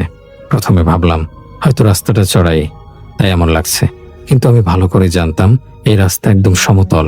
তাহলে গাড়িটা এত ভারী লাগছে কেন? আমার এমন মনে হচ্ছিল যেন পেছনে 3 জন নয়, বরং 20-25 জন মানুষ বসে আছে, অথবা তার চেয়েও ভারী কিছু। স্টিয়ারিংটাও যেন আগের চেয়ে অনেক বেশি শক্ত হয়ে গেছে। আমি অবাক হয়ে অ্যাক্সেলারেটরে আরো জোরে চাপ দিলাম, কিন্তু গাড়ির গতি বাড়ার বদলে ইঞ্জিনের গোঙানির শব্দটা আরো বেড়ে গেল। এর সাথে যোগ হলো আরো একটা অদ্ভুত বিষয়। পেছনের লোক দুটো একদম চুপ। একটা মানুষ আগুনে ঝলসে জীবন মৃত্যুর মাঝে ঝলছে, আর তার আপনজনেরা এমন পাথরের মতো চুপ করে বসে থাকবে? এটা কি সম্ভব? কোনো কান্নাকাটি নেই, কোনো বিলাপ নেই, এমনকি নিজেদের মধ্যেও কোনো ফিসফিসানির শব্দও নেই। এই অস্বাভাবিক নীরবতা আমার শির দ্বারা দিয়ে একটা শীতল স্রোত বইয়ে দিল। আমি রিয়ার ভিউ মিররের দিকে তাকানোর চেষ্টা করলাম, কিন্তু কিছু স্পষ্ট দেখতে পেলাম না। আমি মন থেকে এসব অদ্ভুত ভাবনা ঝেড়ে ফেলে ড্রাইভিংয়ে মনোযোগ দিলাম। আমাকে দ্রুত হাসপাতালে পৌঁছাতে হবে। এসব 7-5 ভাবার সময় এখন নয়। আরো 10-15 মিনিট কেটে গেল। চারপাশের অন্ধকার আরো জমাট বেঁধেছে। রাস্তার দুপাশে বড় বড় গাছপালা, পরিবেশটা কেমন যেন থমথমে। ঠিক সেই মুহূর্তে কোনো রকম পূর্ণ সংকেত ছাড়াই একটা বড় ঝাঁকুনি দিয়ে আমার অ্যাম্বুলেন্সটা আচমকা বন্ধ হয়ে গেল। হেডলাইট নিভে গিয়ে চারদিকে অন্ধকার নেমে এলো। ইঞ্জিনের শব্দ থেমে গিয়ে এক অসহনীয় নিস্তব্ধতা আমাকে গ্রাস করলো। আমি হতভম্ব হয়ে গেলাম। আমার এত বছরের ড্রাইভিং জীবনে এমন ঘটনা কখনো ঘটেনি। আমি কয়েকবার চাবি ঘুরিয়ে গাড়ি স্টার্ট দেওয়ার চেষ্টা করলাম, কিন্তু ইঞ্জিন থেকে কোনো সারা শব্দই এলো না। কি হলো দেখার জন্য আমি প্রচন্ড বিরক্তি আর চাপা ভয় নিয়ে গাড়ি থেকে নামলাম। রাস্তায় কোনো জনমানবের চিহ্ন নেই। নিজের নিঃশ্বাসের শব্দও যেন কানে বাজছে। পকেট থেকে মোবাইলটা বের করে ফ্ল্যাশ লাইট জ্বালালাম।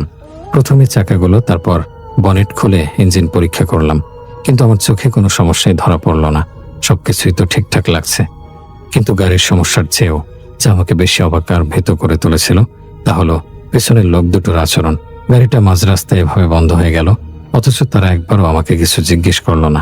তাদের তো চিৎকার করে বলার কথা, ভাই কি হলো, গাড়ি থামালেন কেন? কিন্তু না, তাদের মুখ থেকে একটা শব্দও বের হলো না। এই অস্বাভাবিক নীরবতা আমার বুকের ভেতরের ভয়টাকে শতগুণ বাড়িয়ে দিল। আমি যখন এসব ভাবছি, ঠিক তখনই কোথা থেকে দুটো বড় কালো কুকুর হুট করে এসে হাজির হলো। কুকুর দুটো সোজা আমার অ্যাম্বুলেন্সের পেছনের দরজার দিকে ছুটে গিয়ে সেখানে দাঁড়িয়ে বিকট শব্দে ঘেউ ঘেউ করতে শুরু করলো।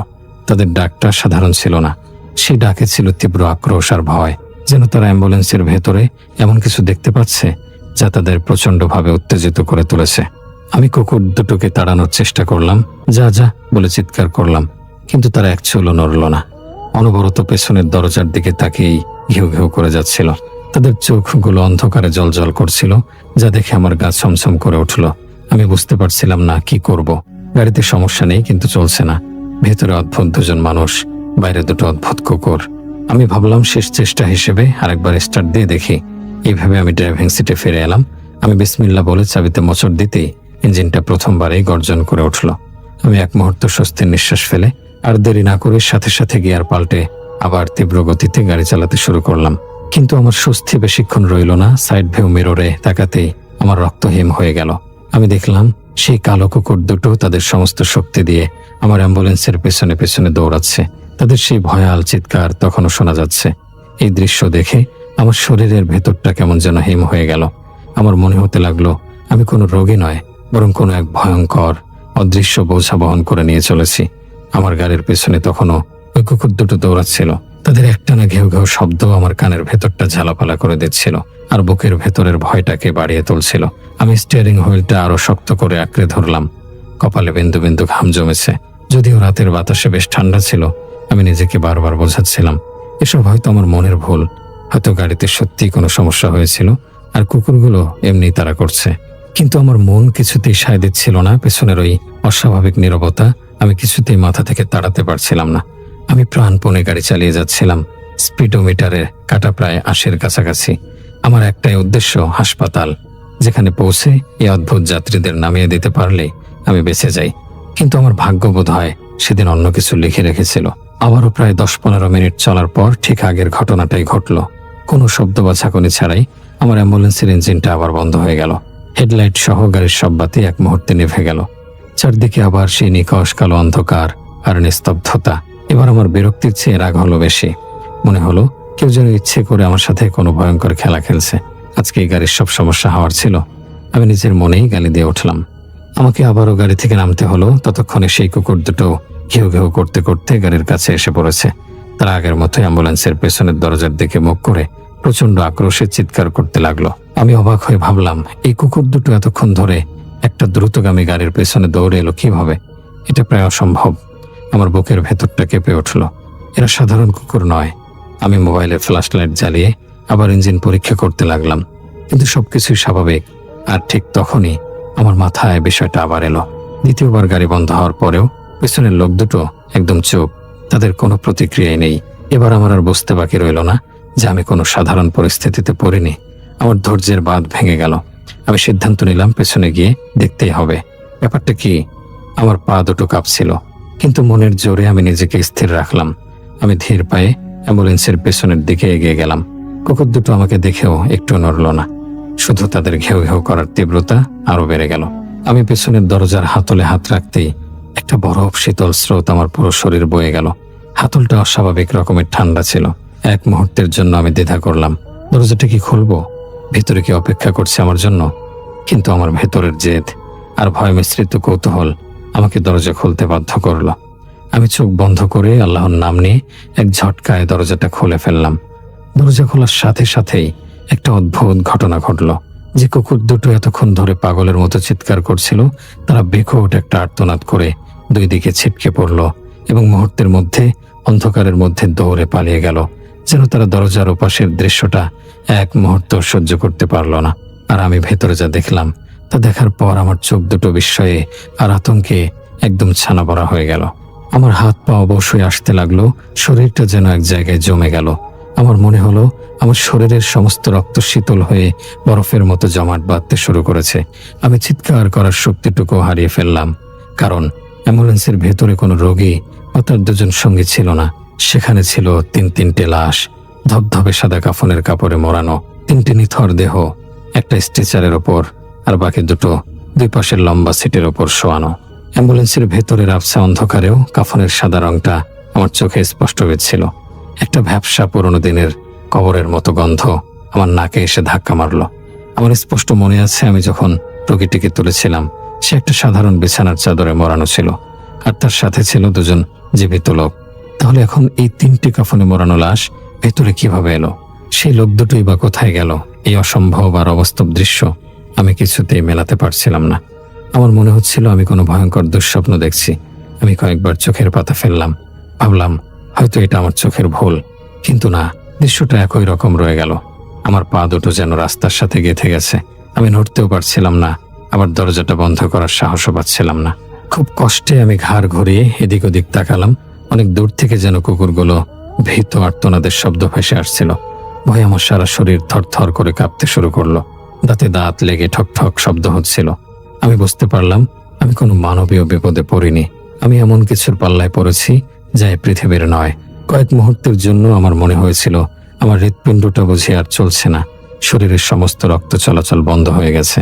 চোখের সামনে কাফনে মোড়ানো 3টি নিথর দেহ, অ্যাম্বুলেন্সের ভেতরের সেই ভ্যাপসা পচা গন্ধ, আর বাইরের গা ছমছমে অন্ধকার, সবকিছু মিলে আমাকে যেন জীবন্ত কবর দিয়ে দিয়েছিল। আমার মস্তিষ্ক কোনো যুক্তি খুঁজে পাচ্ছিল না। আমি যে একজন আগুনে পোড়া রোগীকে তুলেছিলাম, এই স্মৃতিটা আমার কাছে এখন একটা অলীক স্বপ্নের মতো মনে হচ্ছিল, যেন বহু বছর আগে ঘটে যাওয়া কোনো ঘটনা, যার বাস্তবতার কোনো ভিত্তি নেই। আমার এতক্ষণে পুরোপুরি বোঝা হয়ে গিয়েছিল যে আমি কোনো রোগী বহন করতে আসিনি, বরং আমাকে জেনে বুঝে পরিকল্পনা করে এই ভয়ঙ্কর বিপদের মুখে ঠেলে দেওয়া হয়েছে। আর কোনো সাধারণ মানুষ আমাকে এই বিপদে ফেলেনি। এর পেছনে রয়েছে ভিন্ন কোনো অস্তিত্ব, কোনো খারাপ জিনিস, যার উদ্দেশ্য আমার পক্ষে বোঝা সম্ভব নয়। কিন্তু এটা নিশ্চিত যে তাদের উদ্দেশ্য মোটেও ভালো নয়। এবার আর এক মুহূর্তের জন্য অ্যাম্বুলেন্সে ওঠার সাহস আমার হলো না। আমার মনে হলো ওই গাড়িটা এখন আর আমার নয়, ওটা এখন ওই 3টি ভয়ঙ্কর অবয়বের সম্পত্তি। আমি যদি এখন গাড়িতে ওঠার চেষ্টা করি, তাহলে হয়তো ওই কাফন পরা দেহগুলো জীবন্ত হয়ে উঠবে আর আমার টুটি চেপে ধরবে। এই চিন্তাটা মাথায় আসতেই আমার শরীর দিয়ে আবারও একটা শীতল স্রোত বয়ে গেল। আমার চোখের সামনে ভেসে উঠল সেই দৃশ্য। সাদা কাফন ছিঁড়ে ভেতর থেকে বেরিয়ে আসছে শুকনো কালো হাত, আর সেগুলো আমার দিকে এগিয়ে আসছে। আমার মনে তখন একটাই চিন্তা, পালাতে হবে, যেভাবেই হোক এখান থেকে জান নিয়ে পালাতে হবে। গাড়ি, রোজগার, জমানো টাকা, ভবিষ্যতের স্বপ্ন, সবকিছু আমার কাছে তুচ্ছ মনে হচ্ছিল। এই মুহূর্তে পৃথিবীর সবকিছুর ঊর্ধ্বে এখন আমার নিজের জীবন।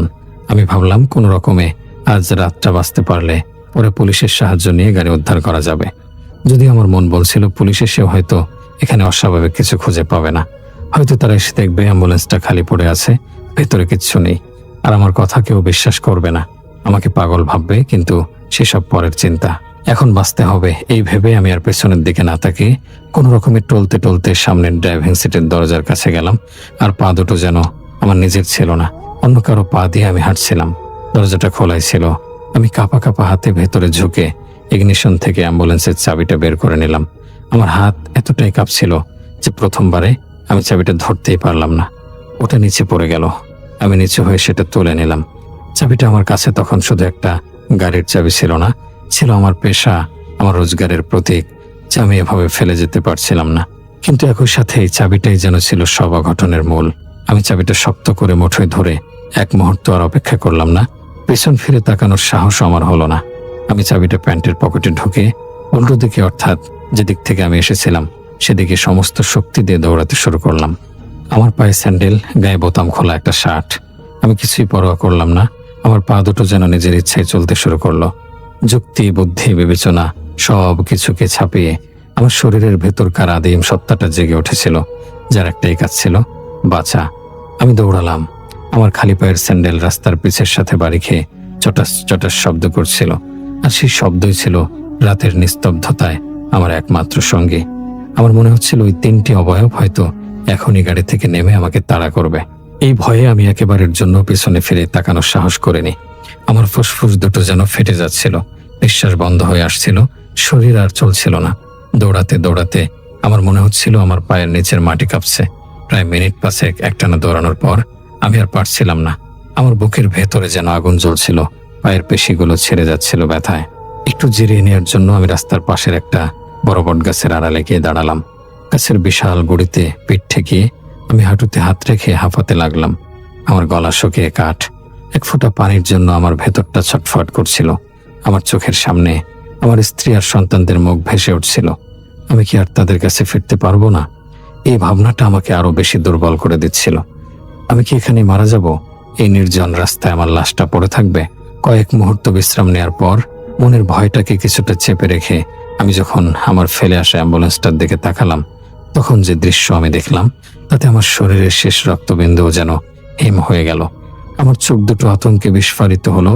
আমি দেখলাম খুব লম্বা লম্বা অস্বাভাবিক রকমের দীর্ঘ 3টি মানুষ আকৃতির অবয়ব, আপাদমস্তক সেই সাদা কাফনের কাপড়ে মোড়ানো, আমার ফেলে আসা অ্যাম্বুলেন্সের কাছ থেকে ধীর স্থির পায়ে আমার দিকে এগিয়ে আসছে। তাদের হাঁটার মধ্যে কোনো শব্দ নেই, কোনো তাড়া নেই, কিন্তু তাদের এগিয়ে আসার ভঙ্গিটাই ছিল সবচেয়ে ভয়ঙ্কর। তারা হাঁটছিল না, যেন মাটির কয়েক ইঞ্চি উপর দিয়ে ভেসে আসছিল। চাঁদের আবছা আলোয় তাদের সাদা অবয়বগুলোকে ভুতুরে দেখাচ্ছিল। সেই অবয়বগুলো আমার কাছ থেকে তখন প্রায় 40-50 ফুট দূরে ছিল। এই অবস্থা দেখে আমার শরীরে যেন বিদ্যুৎ খেলে গেল। আমার সমস্ত ক্লান্তি, সব কষ্ট মুহূর্তের মধ্যে উধাও হয়ে গেল। আমার মস্তিষ্কে একটাই সংকেত, দৌড়াও মানিক, দৌড়াও। আমি আর এক মুহূর্ত সেখানে দাঁড়িয়ে না থেকে আবার দিক বিদিক জ্ঞান শূন্য হয়ে দৌড়াতে শুরু করলাম। কিন্তু আজ যেন আমার চিরচেনা রাস্তাটাও অচেনা হয়ে গিয়েছিল। আমার মনে হচ্ছিল আমি শুধু দৌড়াচ্ছি, কিন্তু রাস্তা একটুও কমছে না। দুই পাশের গাছপালা, বাড়িঘর সবকিছু একই রকম লাগছে, যেন আমি একই জায়গায় গোলক ধাঁধার মতো ঘুরপাক খাচ্ছি।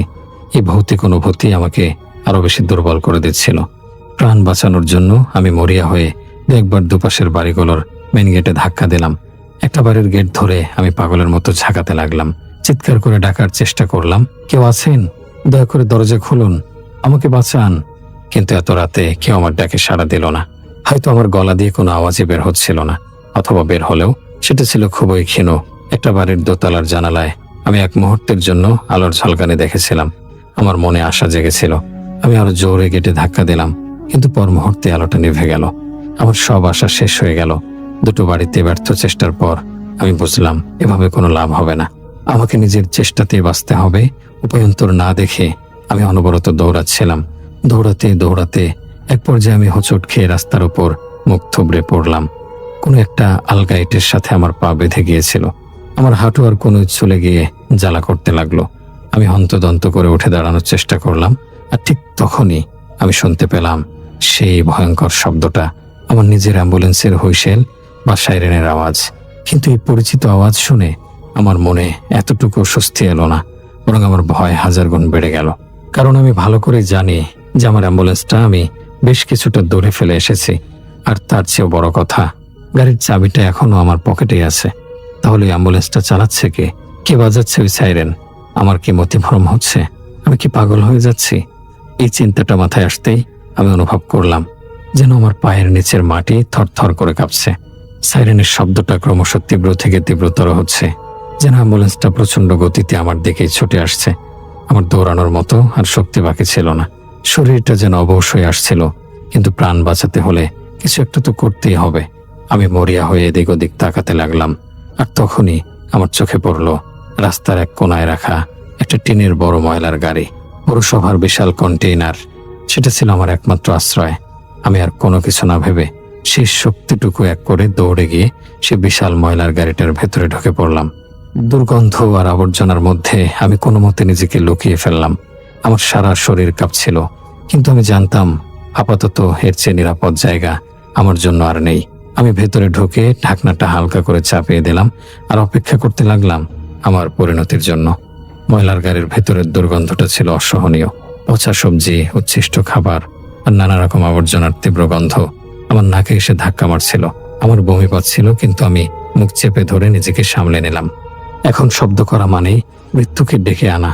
আমি কোনো মতে আবর্জনার স্তূপের এক কোনায় গিয়ে গুটিসুটি মেরে বসে রইলাম। আমার সারা গায়ে ময়লা আর নোংরা তরল লেগে একাকার হয়ে গেল, কিন্তু সেদিকে আমার কোনো ভ্রুক্ষেপ ছিল না। আমার কান দুটো ছিল খাড়া। বাইরের পৃথিবীর প্রতিটি শব্দ শোনার জন্য আমি স্নায়ুগুলোকে টান টান করে রেখেছিলাম। টিনের সেই ময়লার গাড়িটার গায়ে মরিচা ধরে একটা ছোট্ট ছিদ্র তৈরি হয়েছিল। আমি অতি সন্তর্পণে সেই ছিদ্র দিয়ে বাইরের দৃশ্য দেখার চেষ্টা করতে লাগলাম। আমার হৃৎপিণ্ডটা এত জোরে ধুকপুক করছিল যে আমার মনে হচ্ছিল সেই শব্দ বুঝি বাইরের ওই ভয়ঙ্কর অবয়বগুলোতেও শুনতে পাবে। প্রায় 10 থেকে 15 মিনিট কবরের নিস্তব্ধতায় কেটে গেল। আমি প্রায় ভাবতে শুরু করেছিলাম যে হয়তো তারা আমাকে হারিয়ে ফেলেছে, কিন্তু ঠিক তখনই আমি দেখতে পেলাম সেই দৃশ্য যা আমার রক্তকে আবারও শীতল করে দিল। আমি যে দিক থেকে দৌড়ে এসেছিলাম সেদিক থেকে ওই কাফন পরিহিত 3টি লম্বাটে মানুষের মতো দেখতে অবয়ব ধীর পায়ে এগিয়ে আসছে। তাদের হাঁটার গতি ছিল স্থির এবং ছন্দবদ্ধ, যেন তারা কোনো কিছু খুঁজছে।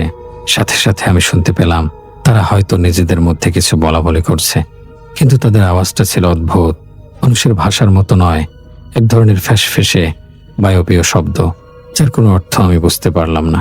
এই দুর্বোধ্য ভাষায় কথা বলতে বলতে তারা ক্রমশ এগিয়ে আসছিল। তারা যতই কাছে আসছিল, আমার মনের মধ্যে ভয় ততই পাহাড়ের মতো উঁচু হচ্ছিল। আমার দম বন্ধ হয়ে আসছিল। এই ভয়ঙ্কর দৃশ্য আর সহ্য করার ক্ষমতা আমার ছিল না। আমি চোখ বন্ধ করে ফেললাম, কিন্তু কান দুটো খোলা রাখলাম। আমি দেখলাম অবয়ব 3টি ঠিক আমার লুকিয়ে থাকা ময়লার গাড়িটার পাশ দিয়ে হেঁটে সামনের দিকে এগিয়ে গেল। রাস্তায় তখন পর্যাপ্ত আলোর ব্যবস্থা ছিল না। যাদের যেটুকু আলো ছিল তাতে আমি তাদের সাদা অবয়বগুলোকে ছায়ার মতো মিলিয়ে যেতে দেখলাম। তারা একেবারের জন্য ডাস্টবিনটার দিকে ফিরেও তাকালো না। হয়তো তারা ভাবতেও পারেনি কেউ এই নোংরা জায়গায় লুকিয়ে থাকতে পারে। যদিও তারা আমার লুকিয়ে থাকা টিনের গাড়িটি অতিক্রম করে চলে গিয়েছিল, কিন্তু আমার সাহস কোলাচ্ছিল না যে আমি এখন বের হব। আমার মনে হচ্ছিল এটা হয়তো তাদের কোনো চাল। আমি বেরোলেই হয়তো তারা অন্ধকারের কোনো কোণ থেকে বেরিয়ে এসে আমার উপর ঝাঁপিয়ে পড়বে। এই ভয়ে আমি তীব্র ময়লার গন্ধ সহ্য করে আরো অনেকক্ষণ, প্রায় আধ ঘন্টার মতো, সে আবর্জনার স্তূপের মধ্যেই মূর্তির মতো বসে রইলাম। আমার পুরো শরীর শক্ত হয়ে গিয়েছিল, পা দুটো অবশ হয়ে গিয়েছিল। পরিস্থিতি যখন আমার কাছে কিছুটা স্বাভাবিক মনে হলো, যখন বাইরের পৃথিবীটা আবার আগের মতো নিস্তব্ধ হয়ে গেল, তখন আমি ভাবলাম এবার হয়তো বের হওয়া যায়। হয়তো সেই খারাপ জিনিসগুলো আমাকে খুঁজে না পেয়ে অন্যদিকে চলে গেছে। আমি খুব ধীরে, প্রায় নিঃশব্দে কাঁপতে কাঁপতে ময়লার গাড়ি থেকে নামলাম। আমার সারা শরীর থেকে তখন দুর্গন্ধ বেরোচ্ছে। আমি সাবধানে এদিক ওদিক ভালো করে তাকানোর চেষ্টা করলাম। চারদিকে ঘুটঘুটে অন্ধকার, কোথাও কেউ নেই, রাস্তাটা একদম ফাঁকা। আমি আল্লাহর নাম স্মরণ করে এবার আমার ফেলে আসা অ্যাম্বুলেন্সের দিকে দৌড় লাগালাম। আমার মাথায় তখন একটাই চিন্তা, যেভাবে হোক গাড়িতে পৌঁছে সেটাকে স্টার্ট দিয়ে এই অভিশপ্ত এলাকা থেকে বেরিয়ে যেতে হবে। দৌড়ানোর সময় আমি আর ডানে বামে সামনে পেছনে কোনো দিকে তাকাচ্ছিলাম না। আমার লক্ষ্য স্থির, আমি শুধু দৌড়াচ্ছিলাম। আমার মনে হচ্ছিল প্রতিটা মুহূর্তেই হয়তো পেছন থেকে কেউ এসে আমার ঘাড়টা মটকে দেবে। এই ভয় নিয়েই আমি আমার সর্বস্ব দিয়ে দৌড়াচ্ছিলাম। বেশ কিছুটা দৌড়ানোর পর দূর থেকে যখন আমার অ্যাম্বুলেন্সটা চোখে পড়লো, তখন আমার মনে ক্ষীণ একটা আশার আলো জ্বলে উঠল। কিন্তু পর মুহূর্তেই আমি যে দৃশ্য দেখলাম, সেটা দেখার জন্য আমি মানসিকভাবে কেন শারীরিকভাবে প্রস্তুত ছিলাম না। আমি দেখলাম আমি আমার অ্যাম্বুলেন্স থেকে মাত্র 10-15 গজ দূরে দাঁড়িয়ে আছি, আর ওই 3টি ভয়ঙ্কর অবয়ব আপাদমস্তক কাফনের কাপড়ে মোড়ানো ঠিক আমার অ্যাম্বুলেন্সটার সামনেই পাশাপাশি দাঁড়িয়ে আছে। তারা নড়ছে না, চড়ছে না, শুধু স্থির হয়ে দাঁড়িয়ে আছে, যেন তারা জানতো যে আমি ফিরে আসব এবং আমারই জন্য অপেক্ষা করছিল। চাঁদের আলোয় তাদের সাদা কাফন পরা দেহগুলোকে দেখে মনে হচ্ছিল তারা যেন মৃত্যুর দূত, সাক্ষাৎ যমরাজ। এই দৃশ্য দেখে আমি যেখানে দাঁড়িয়ে প্রথম অ্যাম্বুলেন্সটা দেখতে পেয়েছিলাম, ঠিক সেখানেই থমকে দাঁড়িয়ে গেলাম। আমার পা দুটো যেন মাটিতে গেঁথে গেল। আমার পালানোর সব পথ, সব আশা এক নিমেষে বন্ধ হয়ে গেল। আমার মনে হলো আমি একটা ফাঁদে পা দিয়েছি, যেখান থেকে বের হওয়ার আর কোনো উপায় নেই। আমি সামনেও যেতে পারছি না, কারণ সামনে সাক্ষাৎ মৃত্যু দাঁড়িয়ে আছে। আবার পেছনে দৌড়ানোর শক্তিও আমার আর অবশিষ্ট নেই। আমি অসহায়ভাবে সেই 3টি স্থির নীরব অবয়বের দিকে তাকিয়ে রইলাম। আমার চোখ দিয়ে জল গড়িয়ে পড়ল, কিন্তু মুখ দিয়ে কোনো শব্দ বের হলো না। আমি বুঝতে পারলাম হয়তো আর বাঁচব না। মনে হলো আজই হয়তো আমার জীবনের শেষ দিন। এই নির্জন অন্ধকার রাস্তায় হতে চলেছে আমার কবরস্থান। আমার চোখের সামনে আমার স্ত্রী নাসিমার মুখ, আমার ছোট ছোট ছেলে মেয়েদের হাসি মুখ ভেসে উঠল। আমি আর কোনোদিন তাদের দেখতে পাবো না। এই ভাবনাটা আমার বুকটাকে দুমড়ে মুচড়ে দিচ্ছিল। আমি ভেবেছিলাম ওই ভয়ঙ্কর অবয়ব 3টি হয়তো এখনই হুট করে আমার সামনে এসে পড়বে। তাদের লম্বাটে হাত দিয়ে আমার ওপর ঝাঁপিয়ে পড়বে। নিমিষেই সেই খারাপ জিনিসগুলো আমাকে ছিন্ন ভিন্ন করে মেরে ফেলবে। এই চরম বিভীষিকাময় চিন্তাটা মাথায় আসতেই আমার চোখ দিয়ে অঝরে কান্না চলে এলো। আমি আমার জীবনের সমস্ত আশা ছেড়ে দিয়েছিলাম। আমার শরীরটা ধীরে ধীরে অবশ হয়ে আসছিল। এক বিন্দু শক্তিও যেন আমার দেহে আর অবশিষ্ট ছিল না। যেখানে আমি থমকে দাঁড়িয়ে গিয়েছিলাম, সেখানে দাঁড়ানো অবস্থা থেকে আমি নিজের অজান্তেই শক্তিহীনভাবে হাঁটু গেড়ে রাস্তার উপর বসে পড়লাম। আমার চোখ দুটো আর কোনো দিকে তাকানোর সাহস করতে পারছিল না। আমার দৃষ্টি মাটিতে নিবদ্ধ ছিল, কিন্তু আমি অনুভব করতে পারছিলাম ওই অবয়বগুলো নড়াচড়া শুরু করেছে। আমি না চাইতেও চোখ তুলে তাকালাম। আমি দেখলাম ধীরে ধীরে, অত্যন্ত ধীর পায়ে ওই অবয়বগুলো আমার দিকে এগিয়ে আসছে। তাদের এগিয়ে আসার মধ্যে কোনো তাড়া নেই, যেন শিকারকে ভয় পাইয়ে তার সব আশা শেষ করে দিয়ে তারপর আক্রমণ করার পরিকল্পনা তাদের। এই ভয়ঙ্কর দৃশ্য দেখতে দেখতে আমার দুই চোখে অন্ধকার নেমে এলো। আমার মস্তিষ্ক আর এই চরম ভয় ও অসহনীয় দৃশ্য সহ্য করতে পারছিল না। আমি শেষ যতটুকু দেখেছিলাম তা হলো ওই অভাবগুলো আমার অনেক অনেক কাছে চলে এসেছে, প্রায় আমার নাগালের মধ্যে। এরপরই আমার চারপাশের পৃথিবীটা ঘুরতে শুরু করে এবং আমি জ্ঞান হারিয়ে রাস্তার উপর লুটিয়ে পড়ি। কতক্ষণ আমি অচেতন অবস্থায় ছিলাম তা আমার জানা নেই।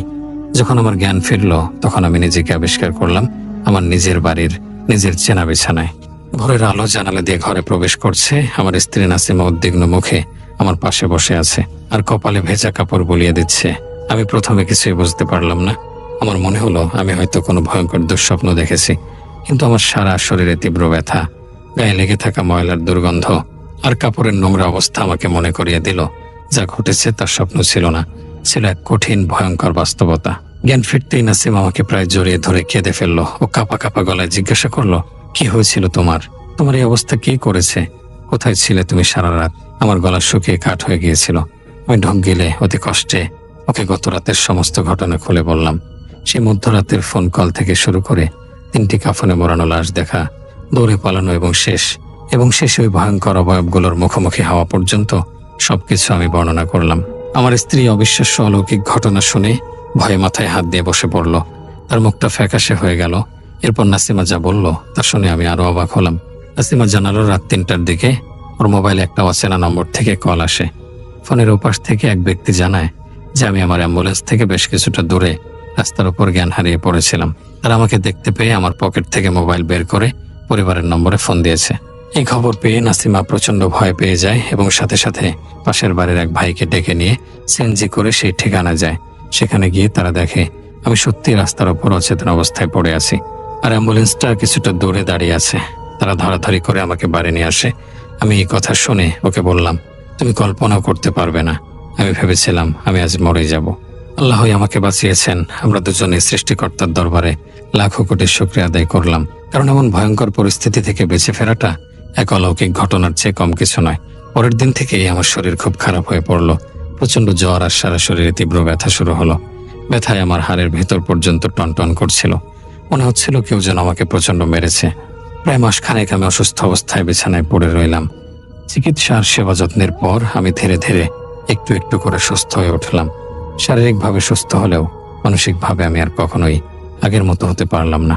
সেই রাতের ভয়ঙ্কর স্মৃতিগুলো আমার মনে স্থায়ীভাবে গেঁথে গিয়েছিল। রাতের অন্ধকারে একা থাকতে আমার ভয় লাগতো। অ্যাম্বুলেন্সের স্টিয়ারিংয়ে বসলেই আমার হাত কাঁপতো। আমি আমার জীবনে ঘটে যাওয়া এই অবিশ্বাস্য ভয়ঙ্কর ঘটনাটি কোনো দিনও ভুলতে পারবো না। সেই রাতটি আমার জন্য এক চিরস্থায়ী দুঃস্বপ্নে পরিণত হয়েছিল, যা আমাকে আজীবন তাড়া করে বেড়াবে। আশা করি এই ভয়ঙ্কর ঘটনাটি আপনাদের সকলেরই ভালো লেগেছে। প্রিয় শ্রোতা বন্ধুরা, এই ছিল আজকের ভয়ঙ্কর দুটি গায়ে কাঁটা দিয়ে ওঠার মতো ঘটনা।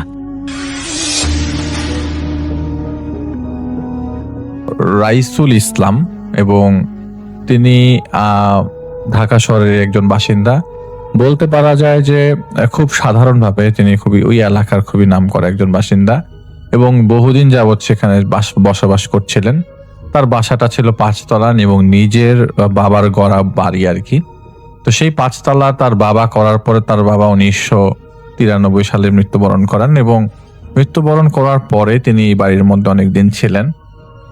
সেই রাইসুল ইসলামের ছোট ছেলে, যিনি আমাদেরকে ঘটনাটি সিফাতের মাধ্যমে আমাদেরকে পাঠিয়েছে, সেই ছোট ভাইয়ের আমি ছোট ছেলের নাম আমি বলছি না।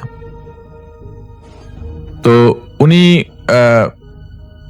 আসলে সত্যি কথা বলতে রাইসুল সাহেব সেই বাসাটা অনেকদিন যাবত, রাইসুল সাহেব তার বাবার একমাত্র এক ছেলে এবং রাইসুল সাহেবের আরো 2 বোন ছিল। তো যাই হোক, ওই বাসাটা ছিল 5 তলা, ছাদের উপরের 5 তলায় থাকতো রাইসুল সাহেব এবং পুরো পরিবার, মানে যে ভাই ঘটনা পাঠিয়েছেন তার পরিবার সম্পূর্ণ 5 তলায় থাকতো পুরো ফ্ল্যাট জুড়ে এবং ছাদের উপরে তাদের বেশ বড় সড় একটা বাগান ছিল 5 তলা ছাদের উপর, এবং বাগান করার শখ ছিল। যেহেতু রাইসুল সাহেব নিজে একজন গভর্নমেন্ট অফিসার ছিলেন, তার এরকম বাগান করার বেশ শখ ছিল। এই বাড়িটা তিনি পৈতৃক সূত্রে পেয়েছেন। প্রচন্ড অনেস্ট একজন অফিসার হিসেবে তিনি তার অফিসে কর্মরত ছিলেন বহুদিন যাবৎ। তার বয়স যখন 61 বছর তখনই তার শরীরে ক্যান্সার ধরা পড়ে এবং লাং ক্যান্সারের মোটামুটি অনেকটুক লাংই তার এফেক্টেড হয়ে যায়। তো মৃত্যুর দিন তিনি তখন গুনছিলেন। বাসাটা একটু বর্ণনা দিই। মৃত্যুর মৃত্যু গোনার দিনের কথা একটু পরে আসি। বাসা বর্ণনা দিতে হলে পুরো বাসাটা হচ্ছে একদম দক্ষিণ ফেসিং আর কি। তো বাসার ছাদের উপরে উঠতেই, যে জায়গাটা ছাদ, মানে ছাদের যে গেট, এটাতে উপরে উঠতেই, বাসায় কোনো লিফট ছিল না, তো ছাদের উপরে উঠতেই হাতের বাম দিকে উনি একটা বড়ই গাছ লাগিয়েছিলেন এবং একটা পেয়ারা গাছ লাগিয়েছিলেন, এবং সেই বড়ই গাছ এবং পেয়ারা গাছের নিচে দুটা চেয়ার দেওয়া ছিল, সেটা অনেকটা রডে ফিক্স করা। সেই চেয়ারটার মধ্যে তিনি প্রায় সময় যে উপরে বসতেন, এবং সেই টেবিলটাও সেখানে ফিক্স করা, মানে এটা কেউ নাড়াতে পারবে না, এটা ফিক্স করেই বানানো হয়েছিল, সিরামিকের টাইলসের টেবিল। সেখানে চাটা খেতেন উপরে, সেখানে একটা ফিক্স করা ছাতাও ছিল, সেটা খোলা যেত, ওইটা রোদ পড়লে তিনি যেন ছাদে, এবং ছাদের মধ্যে তিনি বেশ অনেক শাকসবজির বাগান টাগান, এক পাশে শাকসবজি এক পাশে ফল, এরকম। তো তিনি ফল সাইডে এরকম চেয়ার বসিয়েছিলেন আর কি। তো মাঝে মধ্যে চা খেতেন আর কি রাইসুল সাহেব। রাইসুল সাহেব একজন ওসিয়ত করার জন্য উকিল সাহেব সবাইকে ডাকা হয়, এবং সেই ছোট ভাইটা যিনি আমাদের ঘটনা পাঠিয়েছেন, তার আরো 2 ভাই আছে, তারা 3 ভাই। রাইসুল ইসলামের 3 ভাই, এবং রাইসুল ইসলামের বোন, তার বোনরা আসে। রাইসুল ইসলামের 3 ভাই বলতে রাইসুল ইসলামের 3 ছেলে। তো ওয়াসিয়ত করতে যখন আসা হয়, তো সবাইকে সমপরিমাণ বন্টন করে দেওয়ার পর, তাদের যে তার একটা বাড়ি ছিল, সেই বাড়িটা তার বোনদেরকে তিনি হিসাব করে বুঝিয়ে দেন, এবং তার ছেলেদেরও তিনি বুঝিয়ে দেন, এবং তিনি বলে দেন, একটা ওসিয়ত করেন যে আমার দাদার কবর হয়েছিল যে জায়গায়, সেই জায়গায় ঠিক একই উপরে আমার বাবার কবর দেওয়া হয়। আমার বাবার কবর দেওয়ার পর তোমরা সবাই আমাকে সেই জায়গার উপরে কবর দেবে, আমার বাবার উপরে কবর দেবে। তো ওনার সময়টা শেষ ছিল, কারণ এইটা ওসিয়ত করেছে, কারণ ওই সময় তাকে অলরেডি তওবা পড়ানো হয়ে গেছে। কারণ তওবা পড়ানোর কারণ হচ্ছে তার লাংসের অবস্থা খুব খারাপ ছিল। বাসায় একটা সময় ডাক্তাররা বলে দেয় যে ওনাকে হাসপাতালে রেখে আসলে ঠিক হবে না। ওনারা বেশ টাকা পয়সাও তখন সেই মুহূর্তে খরচ করে ফেলে, তাকে বাসায় নিয়ে আসা হয়, এবং রাইসুল সাহেবকে বাসায় নিয়ে আসার পরেই ওসিয়তটা করা হয়। ঠিক যতটুকু পর্যন্ত তার শক্তি সামর্থ্য ছিল, তিনি উকিল ডেকে ওসিয়ত করে ফেলে। তো সবকিছু ঠিক ছিল, কিন্তু তিনি তো ঠিক ছিলেন না। রমজান হচ্ছে 6ষ্ঠ রমজান তখন চলে। 6th রমজানের সেহেরি করবার পর, সেহেরির সময় তিনি সুস্থ ছিল, কিন্তু তিনি রোজা রাখতে পারছিলেন না, ওই সময় অবস্থা তার খারাপ হয়ে গেছিল। সেহেরি করার পর যখন সবাই ফজরের নামাজ পড়তে যায়, ফজরের নামাজ পড়ে আসার পরই দেখে যে তিনি আর তার ঘরের ভিতরে, যখন তার স্ত্রী পাশে ছিল, মানে রাইসুল সাহেবের স্ত্রী, সেই স্ত্রী বুঝতে পারছিল যে সে খুব গোঙাচ্ছে, জিহ্বা কেমন কর কর কর কর শব্দ করছে, আর বুকের মধ্যে ধরেছিল বেশ কিছুক্ষণ উনি, এবং উনি তো অনেক শুকনা ছিল, ওনার মুভমেন্টটা প্রপারলি বোঝা যাচ্ছিল, মনে হচ্ছিল একটা কাঠি মুভ করছে। ওনার স্ত্রী বলেছে যেটা। তো ওনার স্ত্রী, রাইসুল সাহেবের স্ত্রী, তখন সবাইকে ডাক দেয় যে তোমার বাবা জানি কেমন করছে, তোমরা আসো। তো সবাই মানে সেহরি করে তখন, মানে ফজরের নামাজ পড়ে সবাই ঘুমাতে গেছে, মানে ঘুম আসে না এই সময়, সবাইকে ডাকা হয়। তো সবাই আসার পরে সবাইকে ইনভলভ করা হয়, এবং সবাই দেখে যে ওনার অবস্থা খুব খারাপ। অ্যাম্বুলেন্সকে ডাক দিয়ে দিতে অ্যাম্বুলেন্স যতক্ষণ পর্যন্ত আসছে, ততক্ষণ পর্যন্ত তিনি আর মুভ করছিলেন না। ওনার জিহ্বাটা সামান্য একটু 2 দাঁতের চিপায় চলে আসে, এবং তারা বুঝে যায়, যেহেতু যে ভাই ছোট যে ছেলে রাইসুল ইসলামের, তিনি তো ডাক্তার, তিনি বুঝে যায় যে তার বাবার সময়, তার বাবা নাই দুনিয়াতে। তো তারা সবাই খুব কান্নাকাটি করে, এবং তিনি হাতের পালস ধরে বলে যে না, উনি নাই। তো পরে ডেথ সার্টিফিকেট তারা বের করে ফেলে, এবং ওই মুহূর্তে তারা ডিসিশন নেয় যে তারা কোথায়, যেহেতু ওসিয়ত আগে করে গেছে, রেকর্ড করা, এবং এমন ভাবে রেকর্ড করা যাতে কোনোভাবেই দাফনের সময় কোনো ধরনের পারিবারিকভাবে কেউ ইনভলভ হতে গেলে যেন এটাতে কোনো ধরনের এস্টাবলিশ করতে পারে। কারণ তিনি জীবিত থাকা অবস্থায় প্রচুর মানুষ তাকে অ্যাভয়েড করলেও, মারা যাওয়ার পর যে অনেকেই সম্পত্তির জন্য তার কাছে আসবে এবং বিভিন্ন ধরনের অধিকার দেখাতে চাবে, সেটা তিনি আগেই বলে গেছেন, তাদের পরিবারে এরকম কিছু লোক আছে। তো যাই হোক, তিনি এরকম করেন যে রেকর্ড করে যান। রেকর্ডের মধ্যে বলা থাকে যে তিনি তার বাবার উপরে যেন তার কবর হয়। তার মানে তার যিনি আমাদের ঘটনা পাঠিয়েছেন, তার বড় বাবার যে কবর, তার দাদার কবর, তার বাবার কবর ঠিক একই জায়গায়, একই উপরে হবে। তো তারা লাশের সব ধরনের প্রসিডিউর শেষ করে, এবং আপনারা সবাই জানেন যে মোহাম্মদপুরে অবস্থিত যে একটা জায়গা যেখানে লাশ ধোয়ানোর সব ধরনের ব্যবস্থা আছে, তারা 2013 সালে লাশ ওই জায়গায় প্রসেস করানো হয় এবং পড়ানোর পরে তার পারিবারিকভাবে যে গোরস্থান ডিসিশন নেওয়া হয় সেই গোরস্থানে দুপুর 2টার দিকে বা ওই যেদিন মারা যান হচ্ছে বাদ জোহর, সেদিন বাদ জোহর শেষ করে তারা রওনা দেন এবং তারা জানেন যে পথিমধ্যে তাদেরকে আসলে রাস্তায় ইফতার করতে হবে, কারণ তাদের বাড়ি ঢাকা থেকে বেশ দূরে এবং সেই সময়টায় আসলে রাস্তাঘাটের ব্যাপক পরিমাণ কাজ চলছিল বিধায় তারা চেষ্টা করেছিল যে যতটুকু পারে তত তাড়াতাড়ি পারে যেতে। তো ফ্রিজিং ভ্যান ছিল সাথে। তো যাই হোক, তারা পৌঁছে যায় তাদের গ্রামের বাড়িতে এবং গ্রামের বাড়িতে পৌঁছানোর পর দেখা যায় যে আগের থেকে কবর খোঁড়া এবং কবর যিনি খুঁড়েছেন তার কাছ থেকে পরবর্তী সময় এরকম জানা যায় যে কবর খোঁড়ার সময় যখন কবর খুঁড়ছিলেন তখন তিনি একটা পর্যায়ে শ্বাস হারিয়ে নিচে অনেকটু গর্ত করে নিচে পড়ে যান।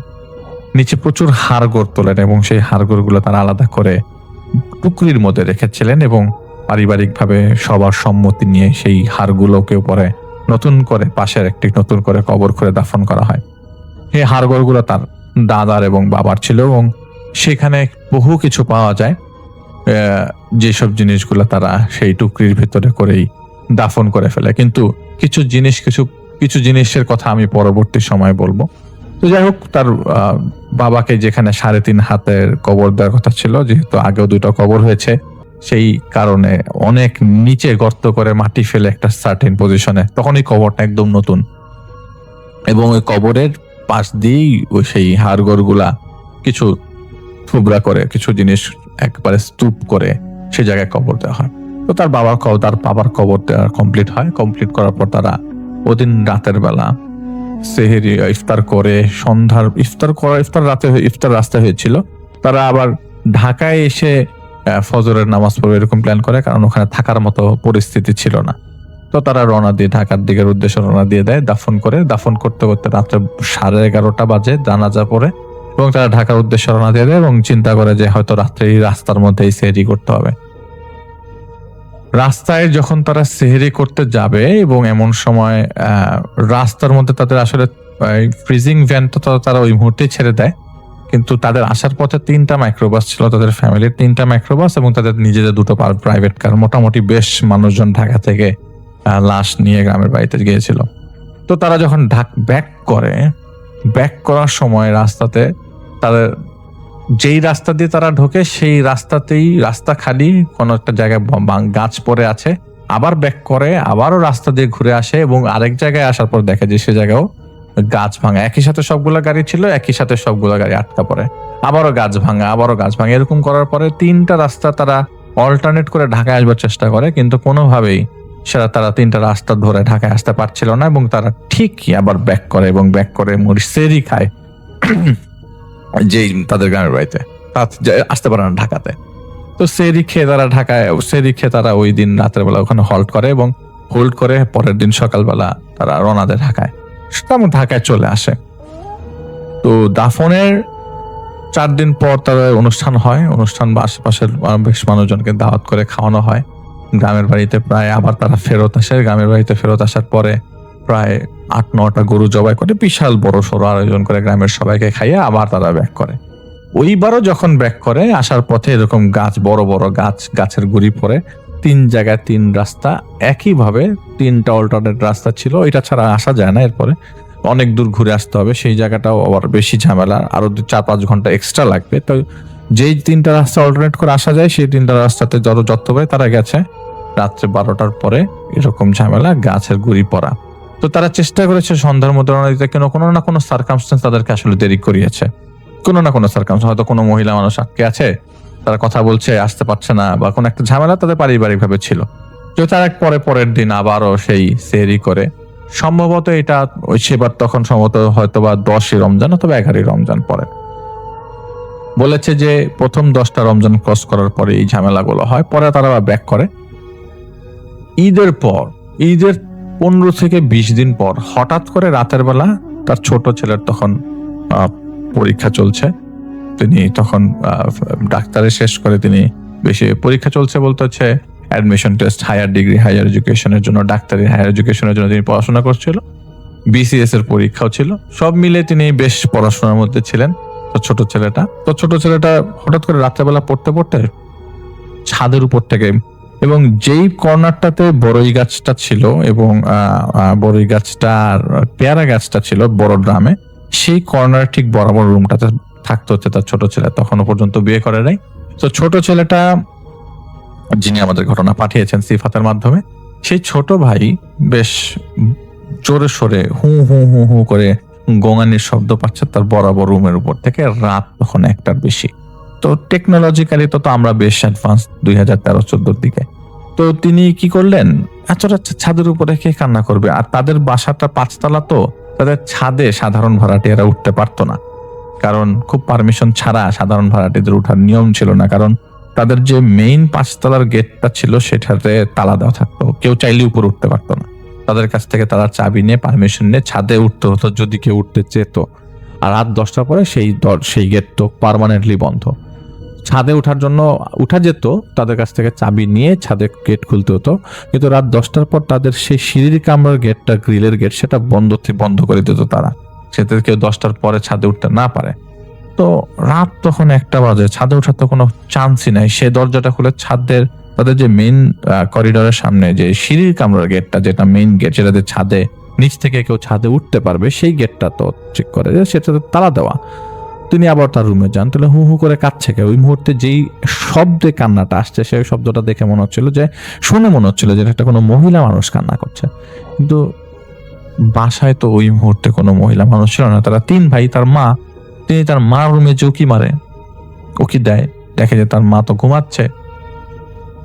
ঈদের পরের ঘটনাটা, তো তিনিও বেশ খুব অবাক হয়ে যায়, এবং তার কোচিং সেন্টারের পরীক্ষা সব মিলে তিনি বেশ পড়াশোনার মধ্যে ছিলেন, কিন্তু তার ডিস্টার্ব হচ্ছিল। তার রুমের মধ্যে তিনি বারবার কান ঝাঁকি দিয়ে পরিষ্কার করার চেষ্টা করে যে আসলে তিনি কি আসলে কান্নার শব্দ শুনছেন নাকি পাশের বাসা থেকে কোনো কান্না। তার ভাষ্য মতে যে তার আশেপাশে এত কাছে বাসা নাই, যে বাসা এত কাছে না বাসাগুলা, যেসব বাসাগুলা থেকে কান্নার আওয়াজ এত স্পষ্ট শোনা যাবে, এবং তিনি জানালার পাশে দাঁড়িয়ে থেকে স্পষ্ট শুনছেন যে ছাদের উপর থেকে কান্না আসছে। তো তিনি বেশ সাহসী মানুষ, আমি তাকে চিনি, আমি খুব ভালো করে চিনি। যাই হোক, তিনি ছাদে যান। ছাদে যে তিনি গেট ধরে পড়ে যাওয়ার মতো অবস্থা, কারণ গেট থেকে উঠে বাম দিকে যে বড়ই গাছটা এবং যে পেয়ারা গাছটা ছিল, সেই রেলিং ধরে, আসলে সেই রেলিংটার উপর দিয়ে আবার কারুকাজ করা, তাদের বাসার ছাদের উপরে রেলিংটার উপরে কারুকাজ করা, সিমেন্টেরই কিন্তু কারুকাজ করা, সুন্দর কারুকাজ করা, গোল রাউন্ডেড। সেখানে আপনি চাইলে দাঁড়াতে পারবেন না, মানে আপনি সাপোর্ট নিতে পারবেন না, দাঁড়ানো সম্ভব না, কারণ এটা গোল রাউন্ডেড, এটা রাউন্ড শেপ। তো ওখানে একজন বসে কান্না করছে।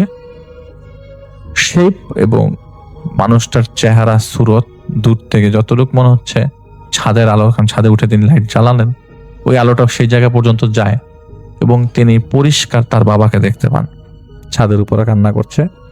বাবা ঠিকই, কিন্তু শব্দ আসছে মহিলার। তিনি ডাকে আব্বা, খুব জোরে ডাক দেয় আব্বা। কান্না করা অবস্থা থেকে হাঁটু ঘুরে যেভাবে মেয়ে মানুষরা কান্না করে, তিনি হাঁটুটা সরিয়ে মাথাটা উপরে উঠায়, তার ছেলের দিকে তাকায় এবং ছাদ থেকে পড়ে যায়। তিনি খুব অবাক হয়ে যায় এবং দৌড়ে ঝাপটে যাবে, ধরতে যাবে, তো তিনি পেছন থেকে তার বড় ভাই ধরে। কি রে, তুই এখানে কি করিস ভাই? আর তিনি আঙ্গুল দিয়ে দূরে হাত দেখে দিচ্ছে যে ভাই এটা কি দেখলাম আমি। কি বল, কি বলিস না কেন? তো তিনি যে ভাই বলছে সেটা নাকি তিনি বলতে পারে নাই। তিনি মনে হয়েছে তার ভেতর থেকে যে তিনি ভাই বলেছেন, কিন্তু তার ভাই আসলে তোমার ভাই মুখ থেকে কিছুই সব শুনছে না। তার বোবার মতো অবস্থা। তাহলে কি বল, কথা বল, কি হয়েছে, কথা বল, কাহিনী কি? তো পরে তাকে বাসায় নিয়ে এসে মাথার মধ্যে পানি দেওয়া হয়। পানি দেওয়ার পরে তাকে বলে কি হয়েছে? তো উনি রাতের বেলা বলতে পারে না। পরের দিন সকালবেলা নাস্তা খাওয়ার টেবিলে তিনি বলেন যে ভাই, আমি রাতের বেলা কিন্তু ছাদের উপর আব্বাকে কান্না করতে দেখছি। বলে যে আব্বাকে কান্না করতে দেখছিস মানে? হ্যাঁ, আমি আব্বাকে কান্না করতে দেখছি উপরে। বলে কি আবোল তাবোল বলতেছিস? আব্বাকে কান্না করতে দেখছিস, সেটা আবার কি ধরনের কথা? বলে হ্যাঁ ভাই, আব্বাকে কান্না করতে দেখছি। তো তার বড় ভাইয়ের তখন বউ উঠায় নিয়ে আসা হয়নি। ওই মুহূর্তে তার বাসায় একজন বুয়া ছিল, কিন্তু ওই বুয়াটা ওই মুহূর্তে তাদের বাসায় ছিল না। যখন তার বাবা এরকম, তিনি চিন্তা করছে যে উপরে ছাদে কান্না করছে কে, এবং তাদের 3 ভাই ছিল, তার মা ছিল। যাই হোক, ঠিক পরবর্তী দিন তিনি আবারও যখন পড়তে বসে রাত্রে 12টার পর, তিনি আবারও ঠিক হু হু করে কান্নার শব্দ পাচ্ছে ছাদের থেকে। তো তবে বোঝা যাচ্ছে যে এবার ছাদের এই পাশ থেকে না, ছাদের মাঝখান থেকে কান্নার শব্দ আসছে। তিনি আবারও ছাদে যান, দেখেন যে রেলিং ধরে ঠিক একইভাবে এক পাশ থেকে আরেক পাশ তার বাবা হাঁটছে, এবং সাদা পাঞ্জাবি পরা তার বাবা হাঁটছে এবং এক পাশ থেকে এক পাশ হেঁটে যাচ্ছে। তিনি তার আব্বাকে ডাক দেয়, আব্বা, খুব জোরে জোরে, আব্বা, ও আব্বা। কিন্তু তার বাবা কোনোভাবেই তার দিকে তাকায় না।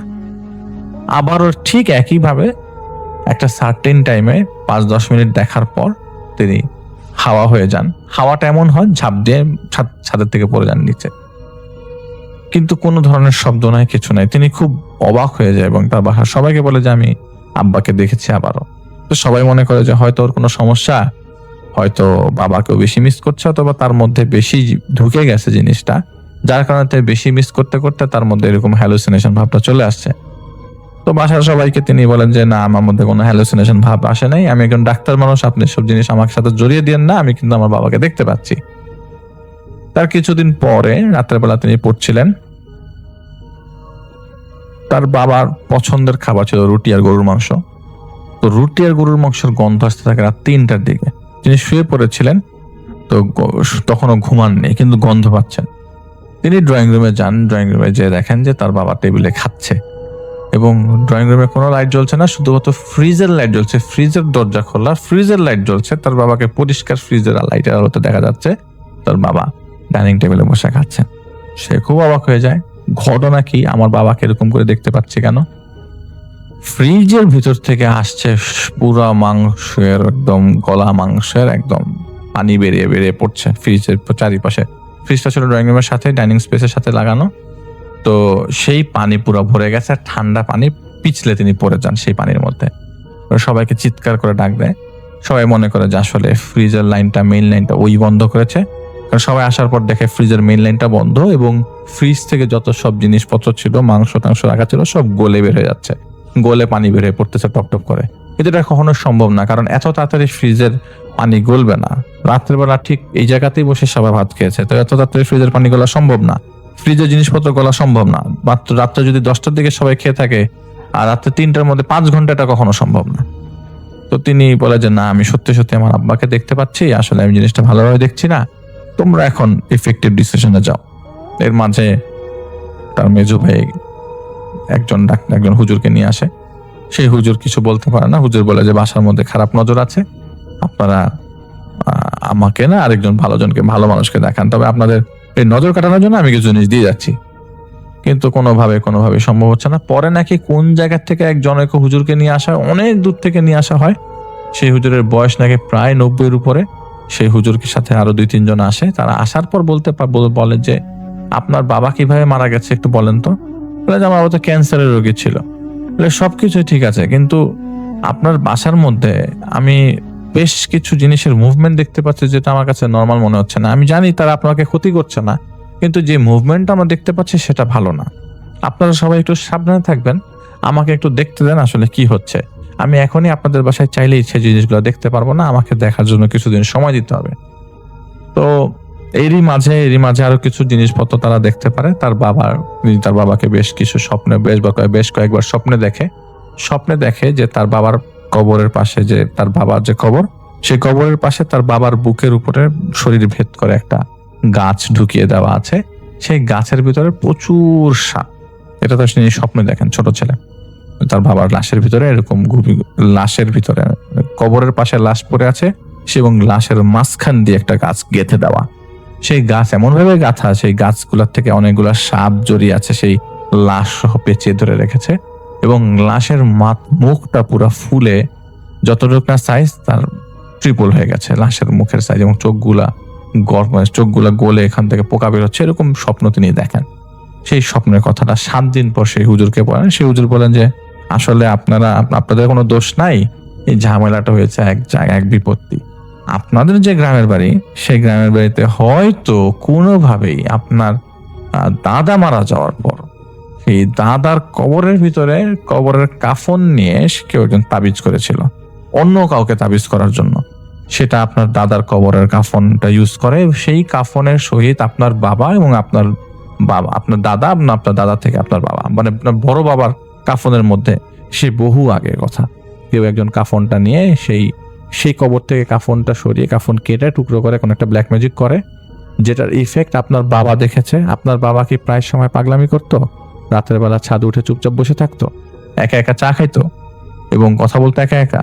তো সবাই বলে যে হ্যাঁ, আমার বাবা তো এরকম করতো, রাতের বেলা এরকম ছাদের মধ্যে বসে থাকতো, চুপচাপ একা একা হাসতো, একা একা চা খেত, এবং এটা শেষ বেলায় এসে প্রথম প্রথম এরকম ছিল না। আমরা সবাই বলেছি যেহেতু বয়স হচ্ছে তিনি, আর যেহেতু উনি ক্যান্সারের রোগী ছিলেন, হয়তো এরকম কোনো কোনো কারণে হতে পারে। বলে না, এরকম কোনো কারণে না, ওনাকে আসলে উনি ইফেক্টটা পরে পেয়েছেন, ইফেক্টটা কোনো সময় অ্যাক্টিভেট হয়েছে, কোনো সময় অ্যাক্টিভেট হয়নি। আসলে সেই কাফনের কাপড় ইউজ করে অন্য আরেকজনকে, যেটা আমরা জানি না, এটা আপনাদেরও রিলেটেড কেউ না, অন্য আরেকজনকে তাবিজ করা হয়েছিল আপনার বড় বাবার কাফনের কাপড় দিয়ে। সেটার থ্রুতে আপনার বাবা পর্যন্ত আসছে। এখন আপনার বাবাকে সেই একই কবরে দাফন করার পরে ওই জায়গা থেকে সেই আপনারা কি কবরের এক কবরের উপরে তো কবর দিয়েছেন, তাই তো? এখন ঘটনা হচ্ছে কবর উপর কবর দেওয়ার পর কি পেয়েছেন? তো বলে যে কবর উপর কবর দেওয়ার পরে তো আমরা একটা থ্রেশহোল্ড পাই, এবং যিনি কবর খুঁড়েছেন তিনি অনেক নিচে নেমে যায়, কবরে বড় গর্ত পায়, তো অনেক হাড় গড় ছিল, সেগুলোকে আমরা পাশে কবর দিয়ে দিয়েছি, আর আমার মাটি ঢেলে আবার আমার বাবাকে নতুন করে কবর দেওয়া হয় সেই জায়গাতে। বলে এক কাজ করেন, সবই বুঝতে পারলাম, কিন্তু সেই জায়গাতে যেই জায়গাটার থেকে আসলে কাফনের কাপড় নেওয়া হয়েছিল এবং সেটা আরেক ওই কবরেরই কোন একটা অংশে পুঁতে দেওয়া হচ্ছে, সেই জিনিসটা সরানো হয়নি। সেটা সরানোর পরেও অনেক রিচুয়ালের মাধ্যমে সেটা পুরাতে হবে। তবে সেটা এখন যে অবস্থায় আছে সে অবস্থাতে এখন সেটা সেই জায়গায় যে না সরালে আপনারা কিন্তু রেগুলার খুব খারাপ জিনিসগুলো আপনারা আস্তে আস্তে দেখতে থাকবেন। এটা কিন্তু মানসিকভাবে আপনাদেরকে ডাউন করে দিতে পারে। তো আপনারা খুবই তাড়াতাড়ি এটার একটা ডিসিশনে নেন। আমি যে আমার সাথে যিনি আছেন তিনি বলেছেন যে এটা শিগগিরই না সরালে এই বাড়ির লোকজনরা বেশ বড় ধরনের সমস্যায় পড়তে পারে, এবং এটা কিন্তু খারাপ, এবং বারবার তারা আপনাদের বাবার চেহারা রূপ নিয়ে আপনাদের কাছে আসছে, নতুন নতুন জিন পাঠাচ্ছে আপনাদের বাড়িতে, যারা বিভিন্ন সময় আপনাদের বাসায়ের ভিতরে ঘোরাফেরা করছে, আপনি দেখছেন, হয়তো এখন অন্য কেউ দেখছে না। এরই মাঝেই ভাড়াটিয়াদের মধ্যে থেকে নাকি বেশ কমপ্লেন আসে যে তাদের বাসার থেকে অনেক কিছুই গায়েব, অনেক কিছুই মিসিং। যেমন কিছু কিছু বইয়ের পাতা ছিল না, কিছু কিছু আরবি হাদিসের বইয়ের নাকি পাতা নাই। এরপরে বাথরুমের মধ্যে পানি টপ টপ পানির শব্দ, কেউ গোসল করছে পানির শব্দ, বাথরুমের মধ্যে ধস্তাধস্তির শব্দ, নিচতলাতে এরকম জিনিস মানে ভাড়াটিয়ার এরকম কমপ্লেন করে। তো তারা জিনিসগুলো পরবর্তী সময় ম্যাচ করে, বলে যে আমরা আসলে সলিউশনে যেতে চাই। তো ওই হুজুর কিছু টাকার বিনিময়ে তাদেরকে সলিউশনটা দেন, এবং সলিউশনটা নেওয়ার পরে ওই জায়গাতে তাদেরই পাঠানো হয়, এবং আবারও নতুন করে মাটি খোঁড়া হয়। মাটি খোঁড়ার পরে ওই যে যতটুকু পোর্শনটায় মাটি খোঁড়ে ওই জায়গাতে তারা অনেক পুরাতন একটা কাগজের ভিতরে কি একটা প্লাস্টিকের ভেতরে একটা কাপড় পায়। সেই কাপড়টা সাদা কাপড়, তো ওই সময় সাদা নাই, এটা কালার চেঞ্জ হয়ে গেছে। তো পরে এটা পেয়েছি, এবং এটাতেই হচ্ছে সেই টুকরা কাপড়টা রাখা হয়। সেই টুকরা কাপড়টা আসলে পানের যে কৌটা, সেটার মধ্যে টুকরা কাপড়টা রাখা হয়, এবং সেটা পরবর্তী সময় সেই হুজুরের কাছে হস্তান্তর করলে সেই হুজুর এটাকে পুড়িয়ে ফেলা হয়। তারপরও কিছুদিন যাবৎ তার বাবার শব্দ নিয়ে আসছিল, এবং পরবর্তী সময় তারাও আস্তে আস্তে সরে যায়, এবং প্রায় 6 মাস লাগে তাদেরকে সরতে। এবং হুজুরের ওখানে আর কোনো ধরনের ফাংশন ছিল না, কারণ হুজুর পুড়িয়ে দিয়েছিল। কিন্তু তারা মাঝে মধ্যে এই বাসায় আসতো। পরবর্তী সময় পুরো বাড়িটা আবার নতুন করে, শুরুতে যখন বাড়ি তৈরি করা হয় তখন একবার ব্লক করা হয়েছিল, আবার নতুন করে সব ক্লিয়ার করে সেই বাড়িটা পুরোটা ব্লক করে দেওয়া হলে 1 বছরের মধ্যে আর কোনো ধরনের সমস্যা দেখা দেয়নি। এবং 1 বছরের মধ্যে তার একটা বিসিএস এর পরীক্ষা ছিল, সেটা তিনি মিস করেন। পরবর্তী পরীক্ষায় পরে প্রস্তুতি নিয়ে এসে পরীক্ষা দেন। এতটুক পর্যন্ত তার সাথে তার ঘটনা ঘটে, এবং এটা ঢাকা শহরেই খুব বেশি দিন আগের ঘটনা না, আজকে থেকে প্রায় 7-8 বছর আগের ঘটনা, 7 বছর 8 বছর আগের ঘটনা ম্যাক্সিমাম। তো আমার কাছে ঘটনাটা বেশ ভালো লেগেছিল, এবং আমি বলেছিলাম সিফাতকে যে না, আমি ঘটনাটা শেয়ার করবো। আমি শেয়ার করে ফেললাম আপনাদের সবার সাথে। সিফাতকে এবং সেই ভাইকে অনেক অনেক ধন্যবাদ।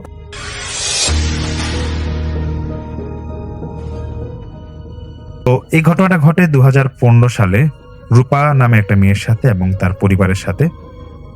রূপা 2010 সালে বিয়ে করেছিল জুয়েলকে। তো ভালোবেসে ওদের বিয়ে করা হয়, এবং প্রথম পর্যায়ে ওদের দুই ফ্যামিলি কেউ এই বিয়ের পক্ষে রাজি ছিল না।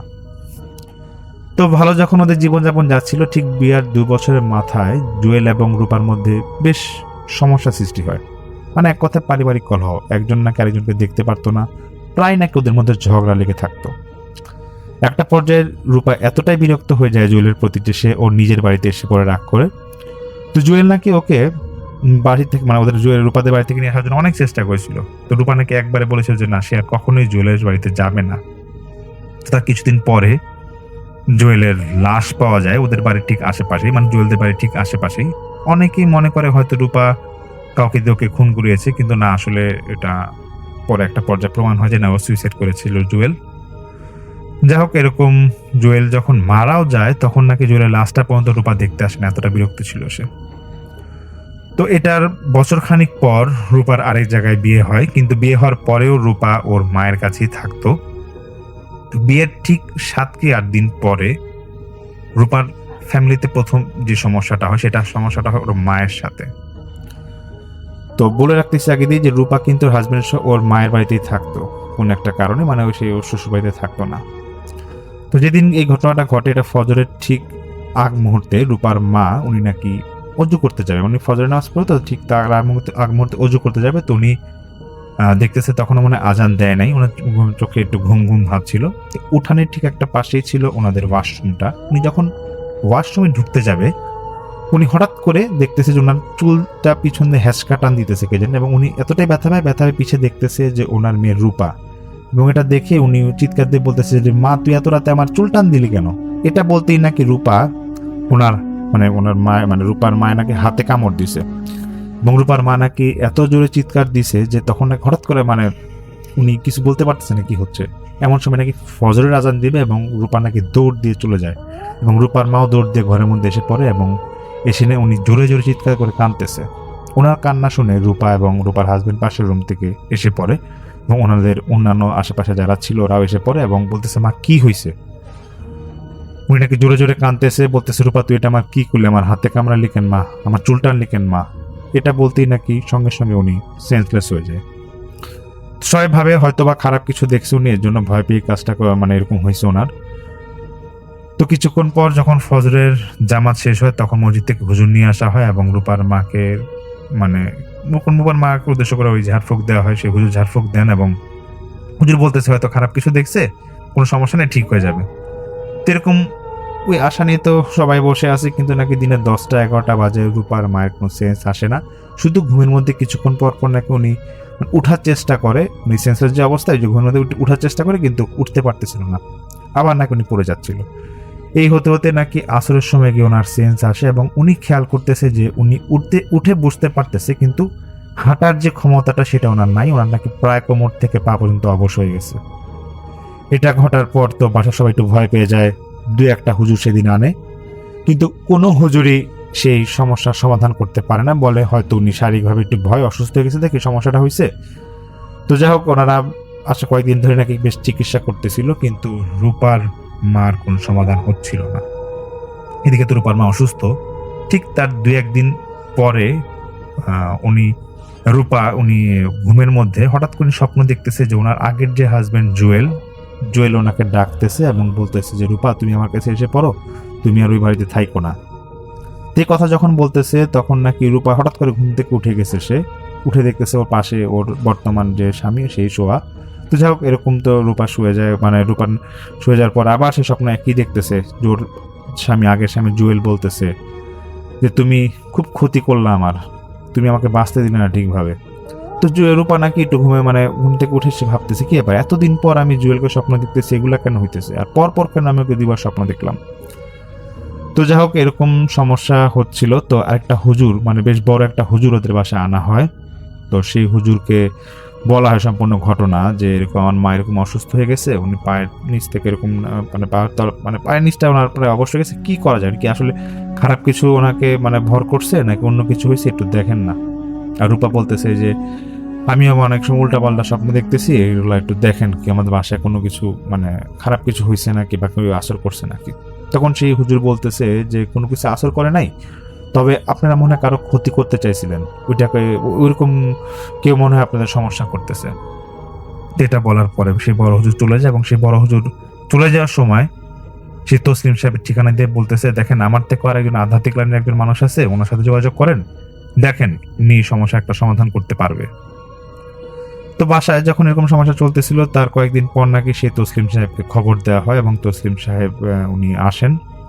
তসলিম সাহেব যখন ওই বাড়ির উদ্দেশ্যে রওনা দিবেন তখন উনি ওনার বন্ধু জিনকে বলতেছে যে উনি যে জিনকে পালতো সেই জিনকে বলতেছে যে বন্ধু আমি তো যাচ্ছি একটা সমস্যা নিয়ে, তো একটু বলো না ওই বাসায় কি হইতে পারে, একটু জেনে যাই তোমার থেকে।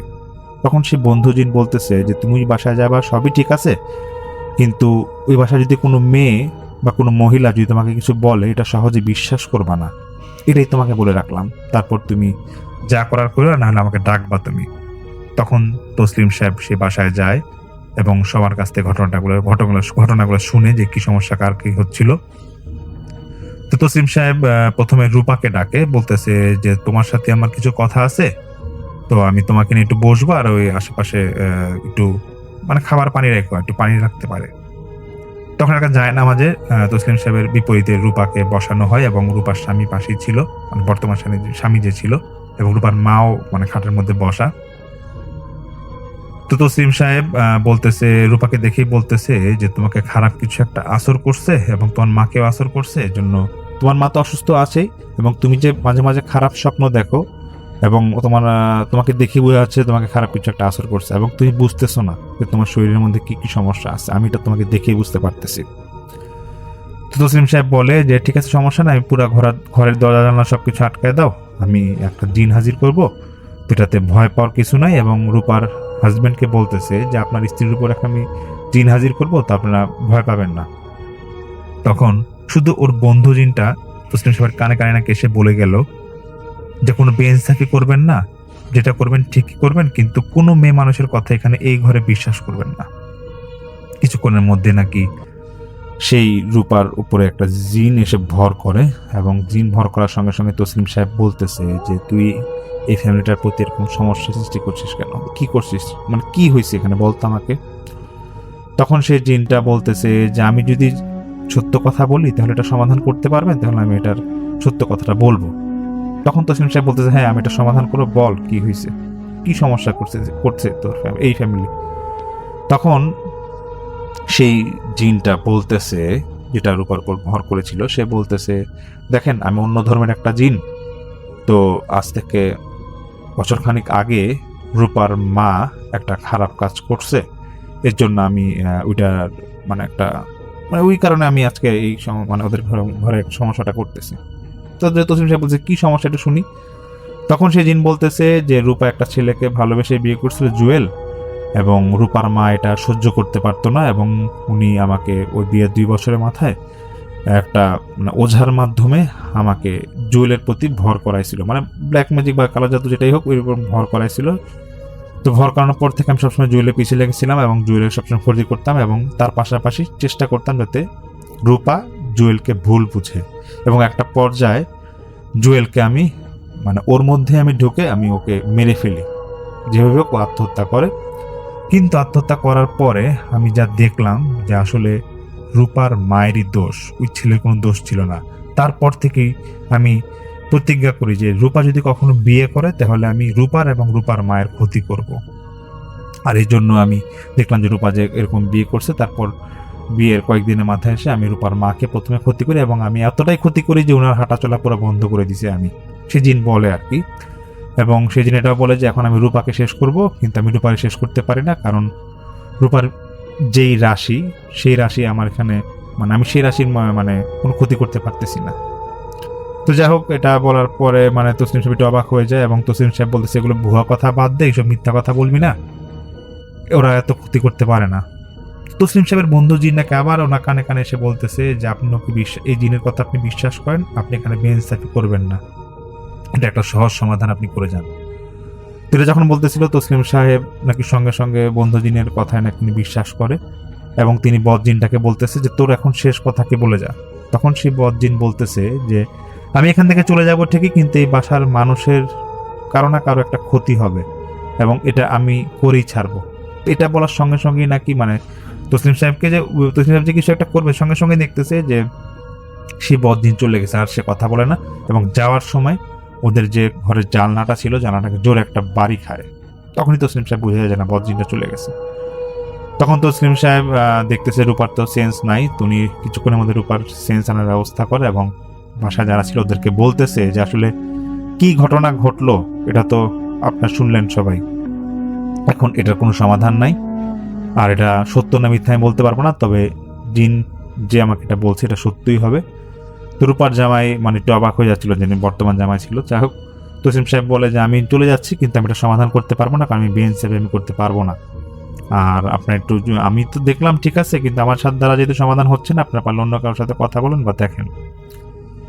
তো এটা বলার পর তসলিম সাহেব তো এসে পড়ে, আর ওই ফ্যামিলির সাথে উনি যোগাযোগ করে না। তবে তসলিম সাহেব যেটা বলে যে পরবর্তীতে উনি শুনতে পারে যে রূপার মা, উনি তো আগে পায়ে ওনার প্যারালাইজ বা হাঁটাচলা বন্ধ হয়ে গেছিল, রূপা ওনাকে আস্তে আস্তে তখন তারপর থেকে অসুস্থ হয়ে গেছিল অনেক, সে নাকি আর সুস্থ হইতে পারে নাই, এবং রূপার মাও নাকি ওনার জবান চলে গেছিল, আর কথা বলতে পারে নাই। তো এটা তো ঘটনাটা শুনে তারপরে তো এভাবেই ওনাদের পরবর্তীতে এই সমস্যার সমাধান হয় না। তসলিম সাহেব যেটা বলে, উনি তো এসেই পড়ে, কারণ ওনার বন্ধু যিনি একটা কথাই বলছিল যে এখানে যেটাই হবে কোনো মেয়ে মানুষের কথা কখনো বিশ্বাস করবা না, ওইখানে ওই আসরে